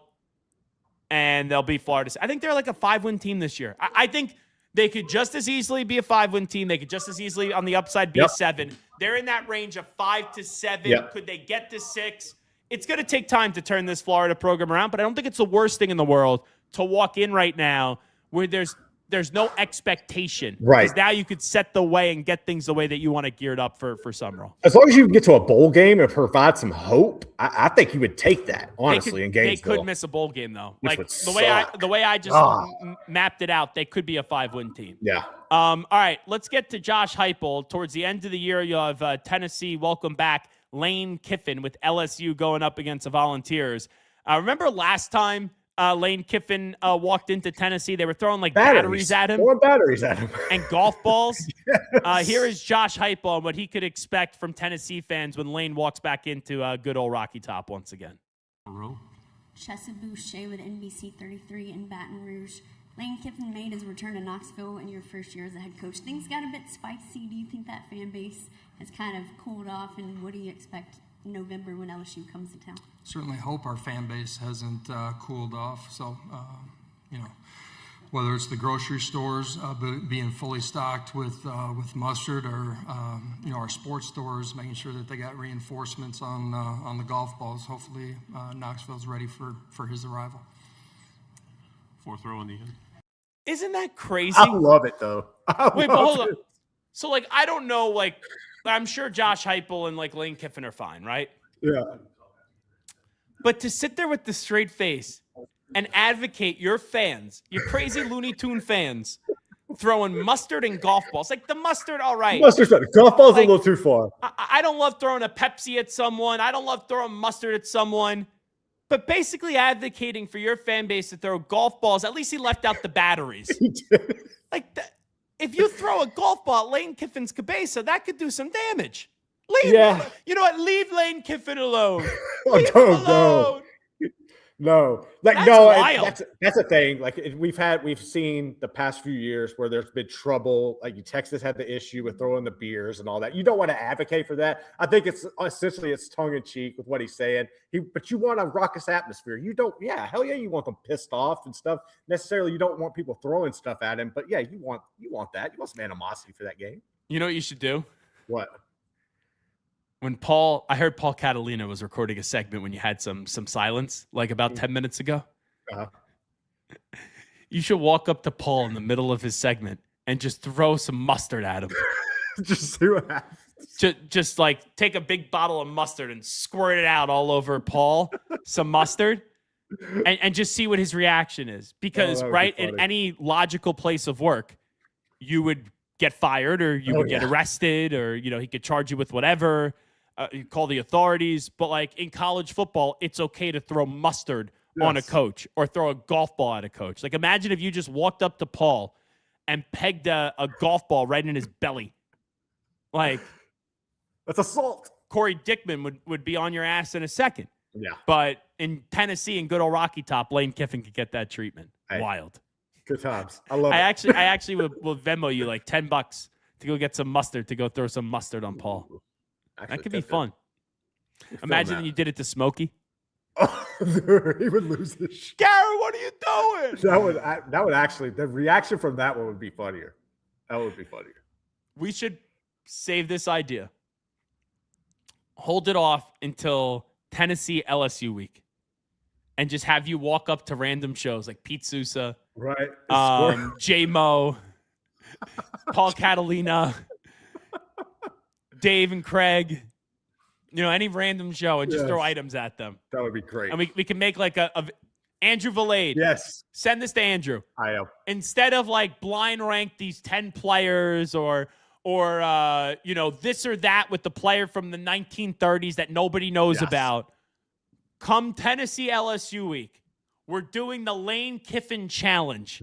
We're going to go to each show, and just Garrett's going to walk up to them randomly and throw mustard at them, throw a golf ball at them, throw batteries at them, and we're going to give him some Lane Kiffin hospitality from Tennessee fans, but we're going to bring it to Waco, Texas, where you guys are at. That's what we're going to do. It's going to be a hit. Now that's a good social media idea. That is. That's going to do numbers. All right, let's go. Byron, like imagine Smokey just covered with mustard in his face. Just like, what the hell? Paul with the golf ball, like detaching his retina. Oh my God. Just used as a replacement. Quite frankly, I think some hosts would be willing to be the ones to throw it at some people. Probably. I got to pitch this to Pete, because Pete Sousa and I would definitely be down. We would just stir the pot on this one and just get all these rivalries that are at the 365 Sports just playing on out. Oh, I love it. All right, Byron Brown on what him and others can bring to the SEC coming over from USF and going to Auburn. People need to know about what you all are bringing to the SEC when you're coming in here. I mean, we're bringing, obviously you could say a chip on our shoulder. We know like we're looked down upon, but we don't really take it any type of way. We just put our head down, go to work, be the best us that we can be every single day. And I think that speaks for everybody that transferred. And, we just want Auburn to be its best and want to leave it better than we found it. And that's the plan, bring Auburn back to where it should be. And that's been it since day one. So. All right, let's get to Clark Lee. Clark Lee says last season wasn't an arrival. It was another step in the climb for the Commodores of Vanderbilt. Here representing Vanderbilt University over the last 5 years through the efforts of our players and coaches and staff, through the commitment of our leadership, Chancellor Diermeyer, Candace Lee, and our Board of Trust, and with the support of our NIL partners and alumni, Vanderbilt football has become something different. We've been learning what winning requires, what winning demands, and what winning can mean for our university, an athletic department, an entire community. It's been a remarkable journey, and I'm incredibly grateful to everyone who's had the courage to believe in our vision and walk beside us along the way. I'm especially grateful to our players, those who chose to stay and fight together to build something meaningful while the world laughed from the safety of the sideline. I'm indebted and I'm inspired. But let me be clear, progress is not the destination. Last season was not an arrival. It was simply another step in the climb. I'm curious how we're talking about Clark Lee in 3 years. Because I don't know about you, Garrett. That was boring what he said, but that's like a silent killer. Exactly. Like that's a dude that I'm afraid of, that even though like I may fall asleep when he's saying that, that dude means all business. And that's a guy that I'm fine with leading my program, but you just wonder how sustainable it is at Auburn. Like, sure, when at Vanderbilt, like, sure, when James Franklin was there, they were 6-7, 9-4, 9-4. He got out. Then Derek Mason came in 3-9, 4-8, 6-7, 5-7, 6-7, 3-9. Then it just torpedoed to 0-8, and they ended up finishing that season. He got fired. Then they were 0-9. Then Clark Lee comes in 2-10, up 5-7, then back to 2-10, and then he goes 7-6, 10-3. Like Clark Lee, who has done all the tough work in this program for a school that means a lot of him, it's now his program. The last 2 years, it was Diego Pavia's program. Now he becomes the face of the university, and we're going to see what he's going to be able to do in the next 3 years. Because as impressive as the last 2 years were, right? And I get it, Pavia came out of nowhere. But now we're going to see how great of a coach he is, because this will have to be his finest work to keep Vanderbilt on track, and this is when it really gets tough. And it's also unique because I think it's going to vary on how the schedule falls. Like if you look, like and I know they beat Alabama, but with the schedules constantly rotating and stuff, it's also about the luck of the draw, especially if you're a program like Vanderbilt, even more so than if you are in Alabama. I'll give you their schedule this year, and it opens up with some cupcakes. Austin Peay, Delaware. NC State, Dorn's a good coach. They could lose that game. Yeah, Bailey's a damn good quarterback, too. Yeah, C.J. Bailey's a good quarterback. They're at Auburn. They're at Georgia. They play Ole Miss. They play Arkansas. They're at Kentucky. They're at Mississippi State, Alabama, Florida, Tennessee. That's pretty tough. You know what I judge this year as a success for Clark Lee? Bowl game? I want to say a bowl game. I would like to see them be at least a 7-win team. 7. Like, yeah, if they get to 6, is there really a difference between 6 or 7? Not that much, but I would like to see Vanderbilt be a 7-win team this year. Bear absolutely. I think it would tough schedule. It is very tough. All right, Shane Beamer. He went a little Dabo Sweeney, which is ironic because it's South Carolina and Clemson. But Shane Beamer basically said, everyone's out on us. Everyone thinks we suck. I feel like that's what Dabo has said a lot the last 2 years. Here's Shane Beamer. Be lying to you, and I think all of our players would be lying to you if we didn't hear what people thought about us on the outside, and nobody thinks we're worth a shoot, and that's okay. I mean, all you guys picked us high last year, and the same reasons you picked us high last year, those same players are back this year, which just blows my mind.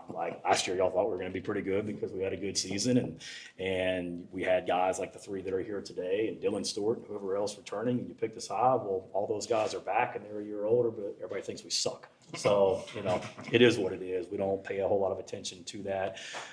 Just kind of leave us alone, let us go to work, and we'll see everybody in September kind of mentality is mine.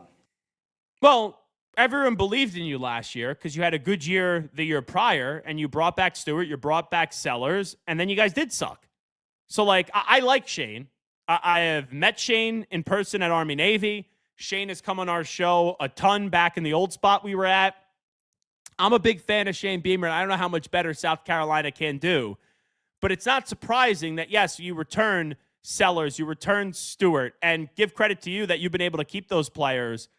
But when you guys showed who you were last year, why should people believe it's going to be that much different? So I understand why there's been a difference in the opinion on the South Carolina program. And your schedule, it's easy in the beginning, Kent State and Towson. Then you're Mississippi State, okay, you should be 3-0. If you're not 3-0, there's a big problem. Then you're at Alabama, tough game. You should be able to beat Kentucky. You're at Florida.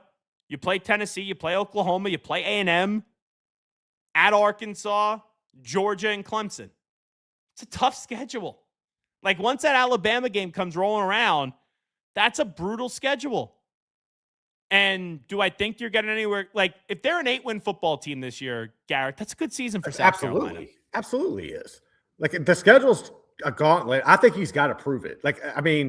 Lenoris, I hope we haven't seen the apex and the ceiling for him. I'm afraid we might have, though. If they're an 8-win team and Lenoris Sellers goes in the first round, that's a good season for them. Absolutely is. Because Dylan Stewart's going to get drafted high. Yeah. He's going to be in the first 15 picks of the draft. They haven't had nobody like that since Clowney, dude. Yeah, he'll be a top 10 pick, you would like to think.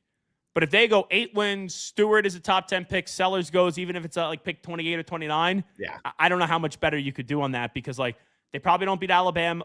They're tough games. Alabama, Tennessee, Oklahoma, A&M, and Georgia. And, Clemson's its own entity, right, in that rivalry. Yeah. Between Georgia, A&M, and both those games are home, at Oklahoma, Tennessee, and at Alabama, If they could win 2, I think they're doing somersaults between those 5 opponents. I think, and honestly, I think your best bet in that scenario might be A&M and Tennessee to steal the wins.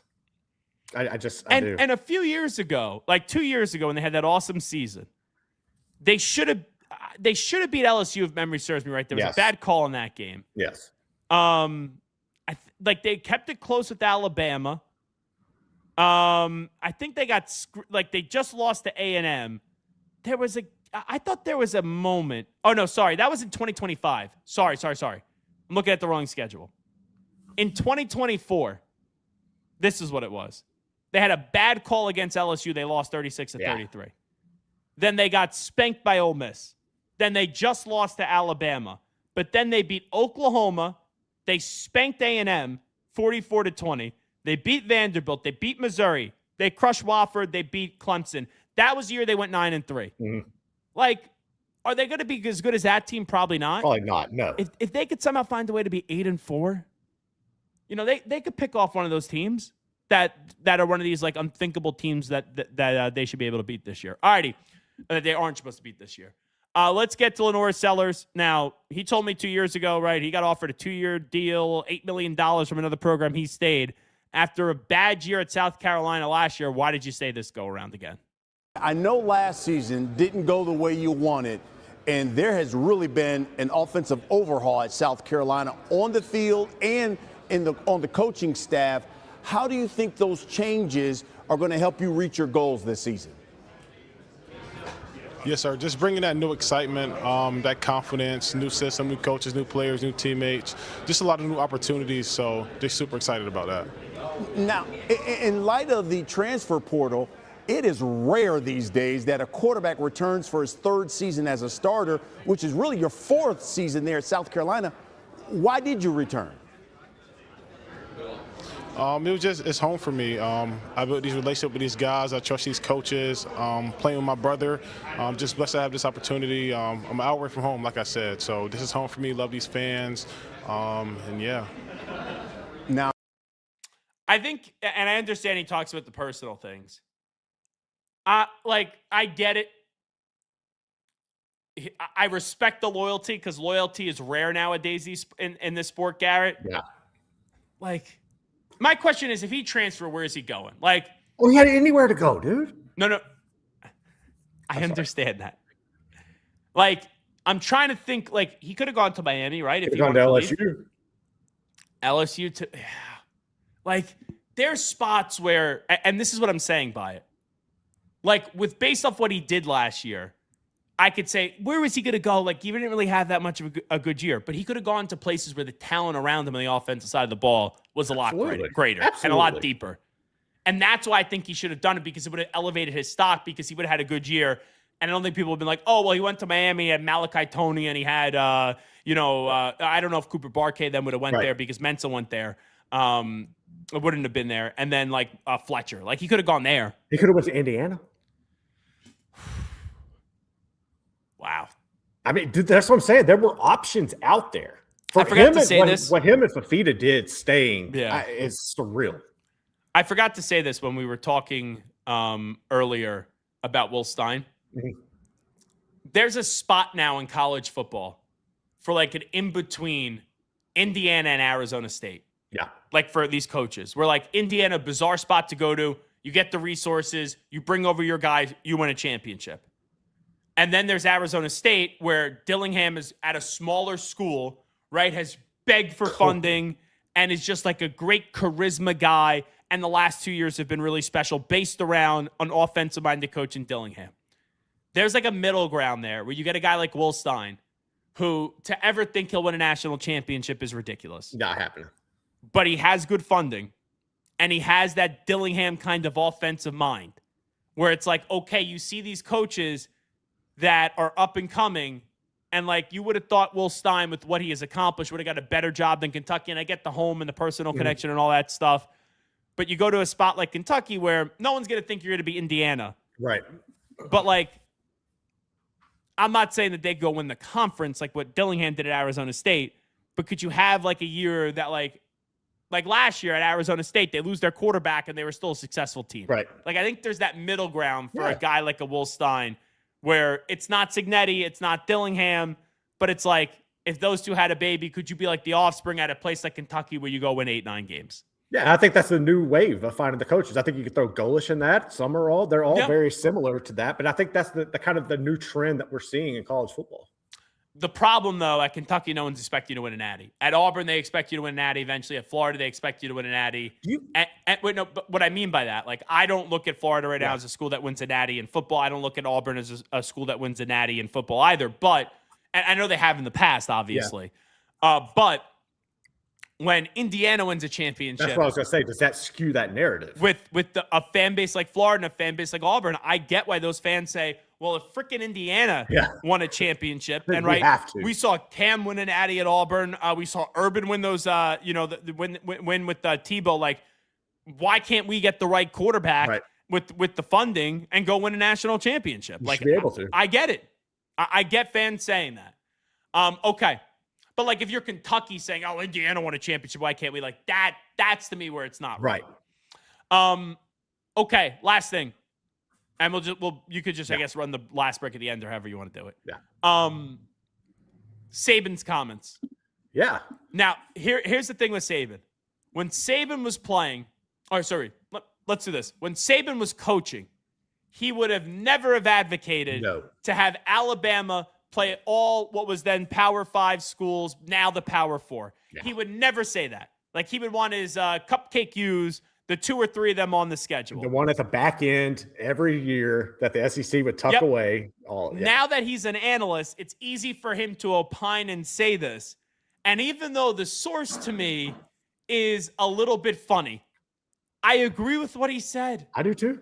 Like, I would love the Power 4 schools to play all Power 4 schools, the Power 4 be their own entity, Notre Dame join one of those conferences, and then everybody else go play your own version. Like, yeah, it stinks for a Boise that you can't go play Oregon and maybe go challenge them like you did a few years ago, or like when Temple had the upset against Penn State. But in the Power 4, it's their own version of college football right now. Yes. So, yes, I do think Saban saying it, and Saban's word carries so much weight, but Saban saying it's like, dude, when you were coaching, you would never sign up for this. You would never advocate for this. But I don't think that means what he said is wrong. No, it's not. And I think that having him say it is trying to sway the masses. But yeah, it's something he never would have done. But also the game is completely different. And that's why he got out in the first place. So it makes sense. I think financially it makes sense. It would honestly benefit the ACC and the Big 12 as well. And then if you were able to put those together and then have like Jamie Pollard brought this up yesterday with Smokey and Craig. I think it's a really good point. But if you said like whatever Ohio State by is, the way, on that show, yeah, it was. But Craig's the youngest one by far. He definitely is. But if you had I'm just teasing. I know Jamie's retiring, so congratulations to Jamie. But if you had like the cap, like legitimately, his words were like, if you took what Ohio State was paying, was like $50 million or whatever, and you put a cap on it, then you have all 4 of them play on the same bubble, and then let it be its own entity. It would make everything better. Now, I didn't watch the interview with Jamie, but like, do you think when Smokey's interviewing these guys, he just goes, what a wuss. He's retiring. Like, I'm Smokey. I'm going to be doing this until I drop dead. Like, I think Smokey will be doing some form of media until he can no longer breathe on this earth. He might fall out on camera. Like it's probably going to go down. We'll go down to the SEC territory. And that's it. Yeah, exactly. Like, I really believe, and Smokey's in good shape. Oh, he is? Smokey's in good shape. But I could see Smokey doing this until he's 98 years old and just dropping absolutely dead. Will. But like, when you bring on Jamie Pollard, who's retiring, and how old is Jamie Pollard? He's in his 60s. Oh, is he? He's got to be like in his 60s. I was gonna guess that he's 58. That was my guess. Let's see, Jamie Pollard age. I know he's been around for a long time. Yeah, he's 61. Yeah, like Smokey's spring chicken. How old's Smokey? Oh God. I should 65, 68? Mid 60s. Yeah. Smokey's definitely going, what a wuss Pollard is. Yeah, absolutely is. That's funny. See, if I called Smokey right now and ask him this question on the air, do you think he'd be annoyed by that? If I tell him we're on the air? I think he would find it hilarious. Do it. Okay. This will end the show. Let me get Smokey up, just so we're not like sandbagging him. Right. Yeah. Let's see. I love this. Hold on. We're calling this how we're gonna end the show on a Wednesday. Let's see if Smokey picks up. He's gonna be like, "What the hell?" Hey, I'm on the air. Can I ask you a quick question real quickly? Hold on. The great David Smoke is here with us from the Smoke Show on 365 Sports. I have a question for you because I heard you interviewed Jamie Pollard yesterday. Yes. I think you are a legend. I think you are going to do media until you literally drop dead. Like, I never see you retiring. When you're interviewing a guy like Jamie Pollard who's retiring at 61, do you kind of laugh internally and go, why the F is he retiring? Because you're not slowing down? Well, I don't think I'll ever stop until, the big boy upstairs says, okay, that's enough. You're done. I don't think I could retire. Even if I was able to get to a nice place that had golf courses everywhere, I just feel like that's my DNA. But one difference, and I've had, the prostate removal surgery, but Jamie did go through quite a bit. Did he? When he had testicular cancer. But that's a while back, and he beat it. So I don't know if maybe that puts things in perspective. Mine was more premeditated and what do you call it? Preventative. Preventative? Try to cut down the odds. Yeah, exactly. It was that. But I know what you mean. When I see, I'm 67, and I think I'm actually getting more and more energy, which is crazy. Yeah. Which scares the hell out of everybody that works around me. But I get what you're saying. Like when you hear 30-year-olds these days go, I only want to work for like 5 more years, you're probably like, what a bunch of cowards. No, I don't know what word it would be, but I can't imagine ever having that thought. Now, here's the thing. Let's just say I hope I'm not going too long. Let's just say I won the lottery. Yeah. I don't play the lottery, so I wouldn't win it. But let's say I did, and things in the business change. Not so much college sports and football, because that's just going to constantly be there.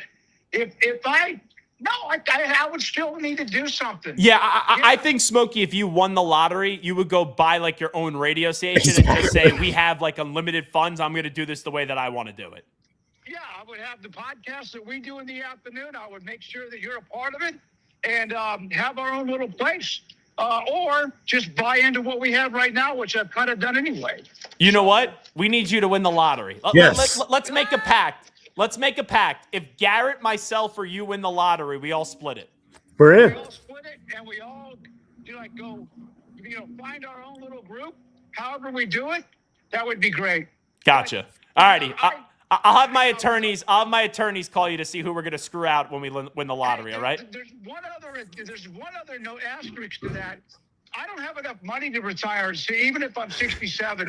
But maybe one day I will. But I still can't imagine ever not doing. I love covering sports. What a job, huh? Stop lying. You're loaded. We all know you're loaded. All right, buddy. Love you, man. You got it. There he is, the great David Smoke. Make sure you check him out later today on the Smoke Show. Did that sound all right? Could you hear That it? did. That was perfect. That was perfect. I was like looking at the levels at some points, and I'm like, I hope it was that low this is at going first. through. You cranked it up, and we got it. Yeah, I love Smokey. I do too. Now let me be clear.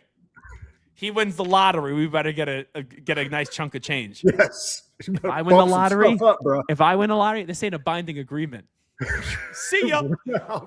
I'll be high stepping into the bank saying, screw you, screw you, screw you. Maybe give you guys a few little 20s and then just run out the door. Yeah, I'll take a 20. It'll be good. But I think Smokey would be a guy that if he won the lottery, he'd be like, hey, Garrett, here's some. Hey, Yes, Zach, here's some. And he'd be like, we're going to go do something in the business world. Like, we're going to have a purpose where you're going to earn the money, but I'm going to give you a spot to go get that money. And I greatly appreciate that. Yeah. All righty. We need Smokey to win the lottery. Oh, how great would that be? It doesn't have to be the Mega Millions. Just like, go win the lottery. Yeah. It's my biggest pet peeve.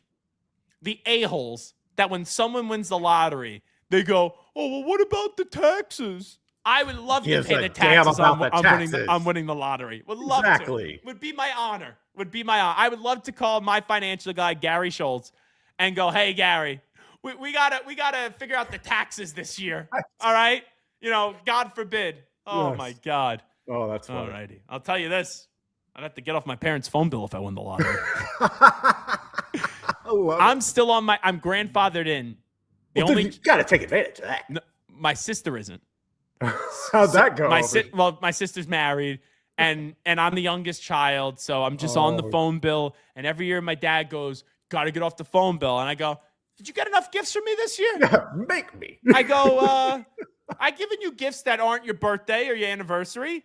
I go, you like going to Springsteen? You know, you like going to these games I take you to? Compromise. That's your fee. And he goes, oh, well, those gifts didn't mean. I go, no, that's your fee. That's why I'm on the phone bill still. I love it. Yeah. But I got a feeling I'm going to get snipped off that bill soon. It's coming. Yeah. My mom goes, oh, can you leave him alone? Like, leave him alone. Oh, so you mama's boy? Are you mama's boy? No, absolutely. It's got to be. Okay. I'm my mom's favorite child. It's not even close. No offense to my sister, but, like, I love my sister. Played. But, you know, my mom's just like, leave him alone, Bob. Like, let him be on the phone bill. He does enough for you. Oh, that's good. My favorite thing, during the pandemic, we got an email. So, like, I have my apartment here in the city, you know, since 2019. But when the pandemic happened, you couldn't go anywhere. Yeah. So sitting in a New York City apartment's not that enjoyable. So I went and lived at my parents' house for a few months while the whole world was shut down. My dad and I worked, you know, at the time for the same company. We get a note from the boss to the sales staff. Hey, don't contact the talent directly during the pandemic. Like, you have to go through the sales manager or the program director. Don't just because that's like, usually you see them in the office and you have those conversations. Just don't text them or email them directly. Yeah. So that message comes out. Later that night, we're at the dinner table. And my dad goes to me, take out the trash. And I go to him, you actually, as a salesperson, are not allowed to talk to me. Oh. You have to go to Mark Chernoff in order to communicate with me. Oh, that's great. And what was his reaction? He was like, are you effing kidding me? Because get out of my house. And I was like, I'm kidding. Obviously, I will take out the trash. But I thought it was a very good line. That was well played. All righty. Fun show today. I know we went a little bit long today, but that's okay. YouTube.com/@365SportsYT. Twitter and Instagram at Zach Gelb, ZACHGELB. Also on TikTok at The Zach Gelb Show. Pat Narduzzi is going to join us on Friday. We're working on a guest for tomorrow, but Narduzzi will join us on Friday. We'll be back tomorrow, though, from 12 to 2 p.m. Eastern, 11 a.m. to 1 p.m. Central Time. Garrett, great job. Big job. Great job to the crew back in Waco, Texas, and each and every one of you for tuning on in. We out. Bye-bye. Peace.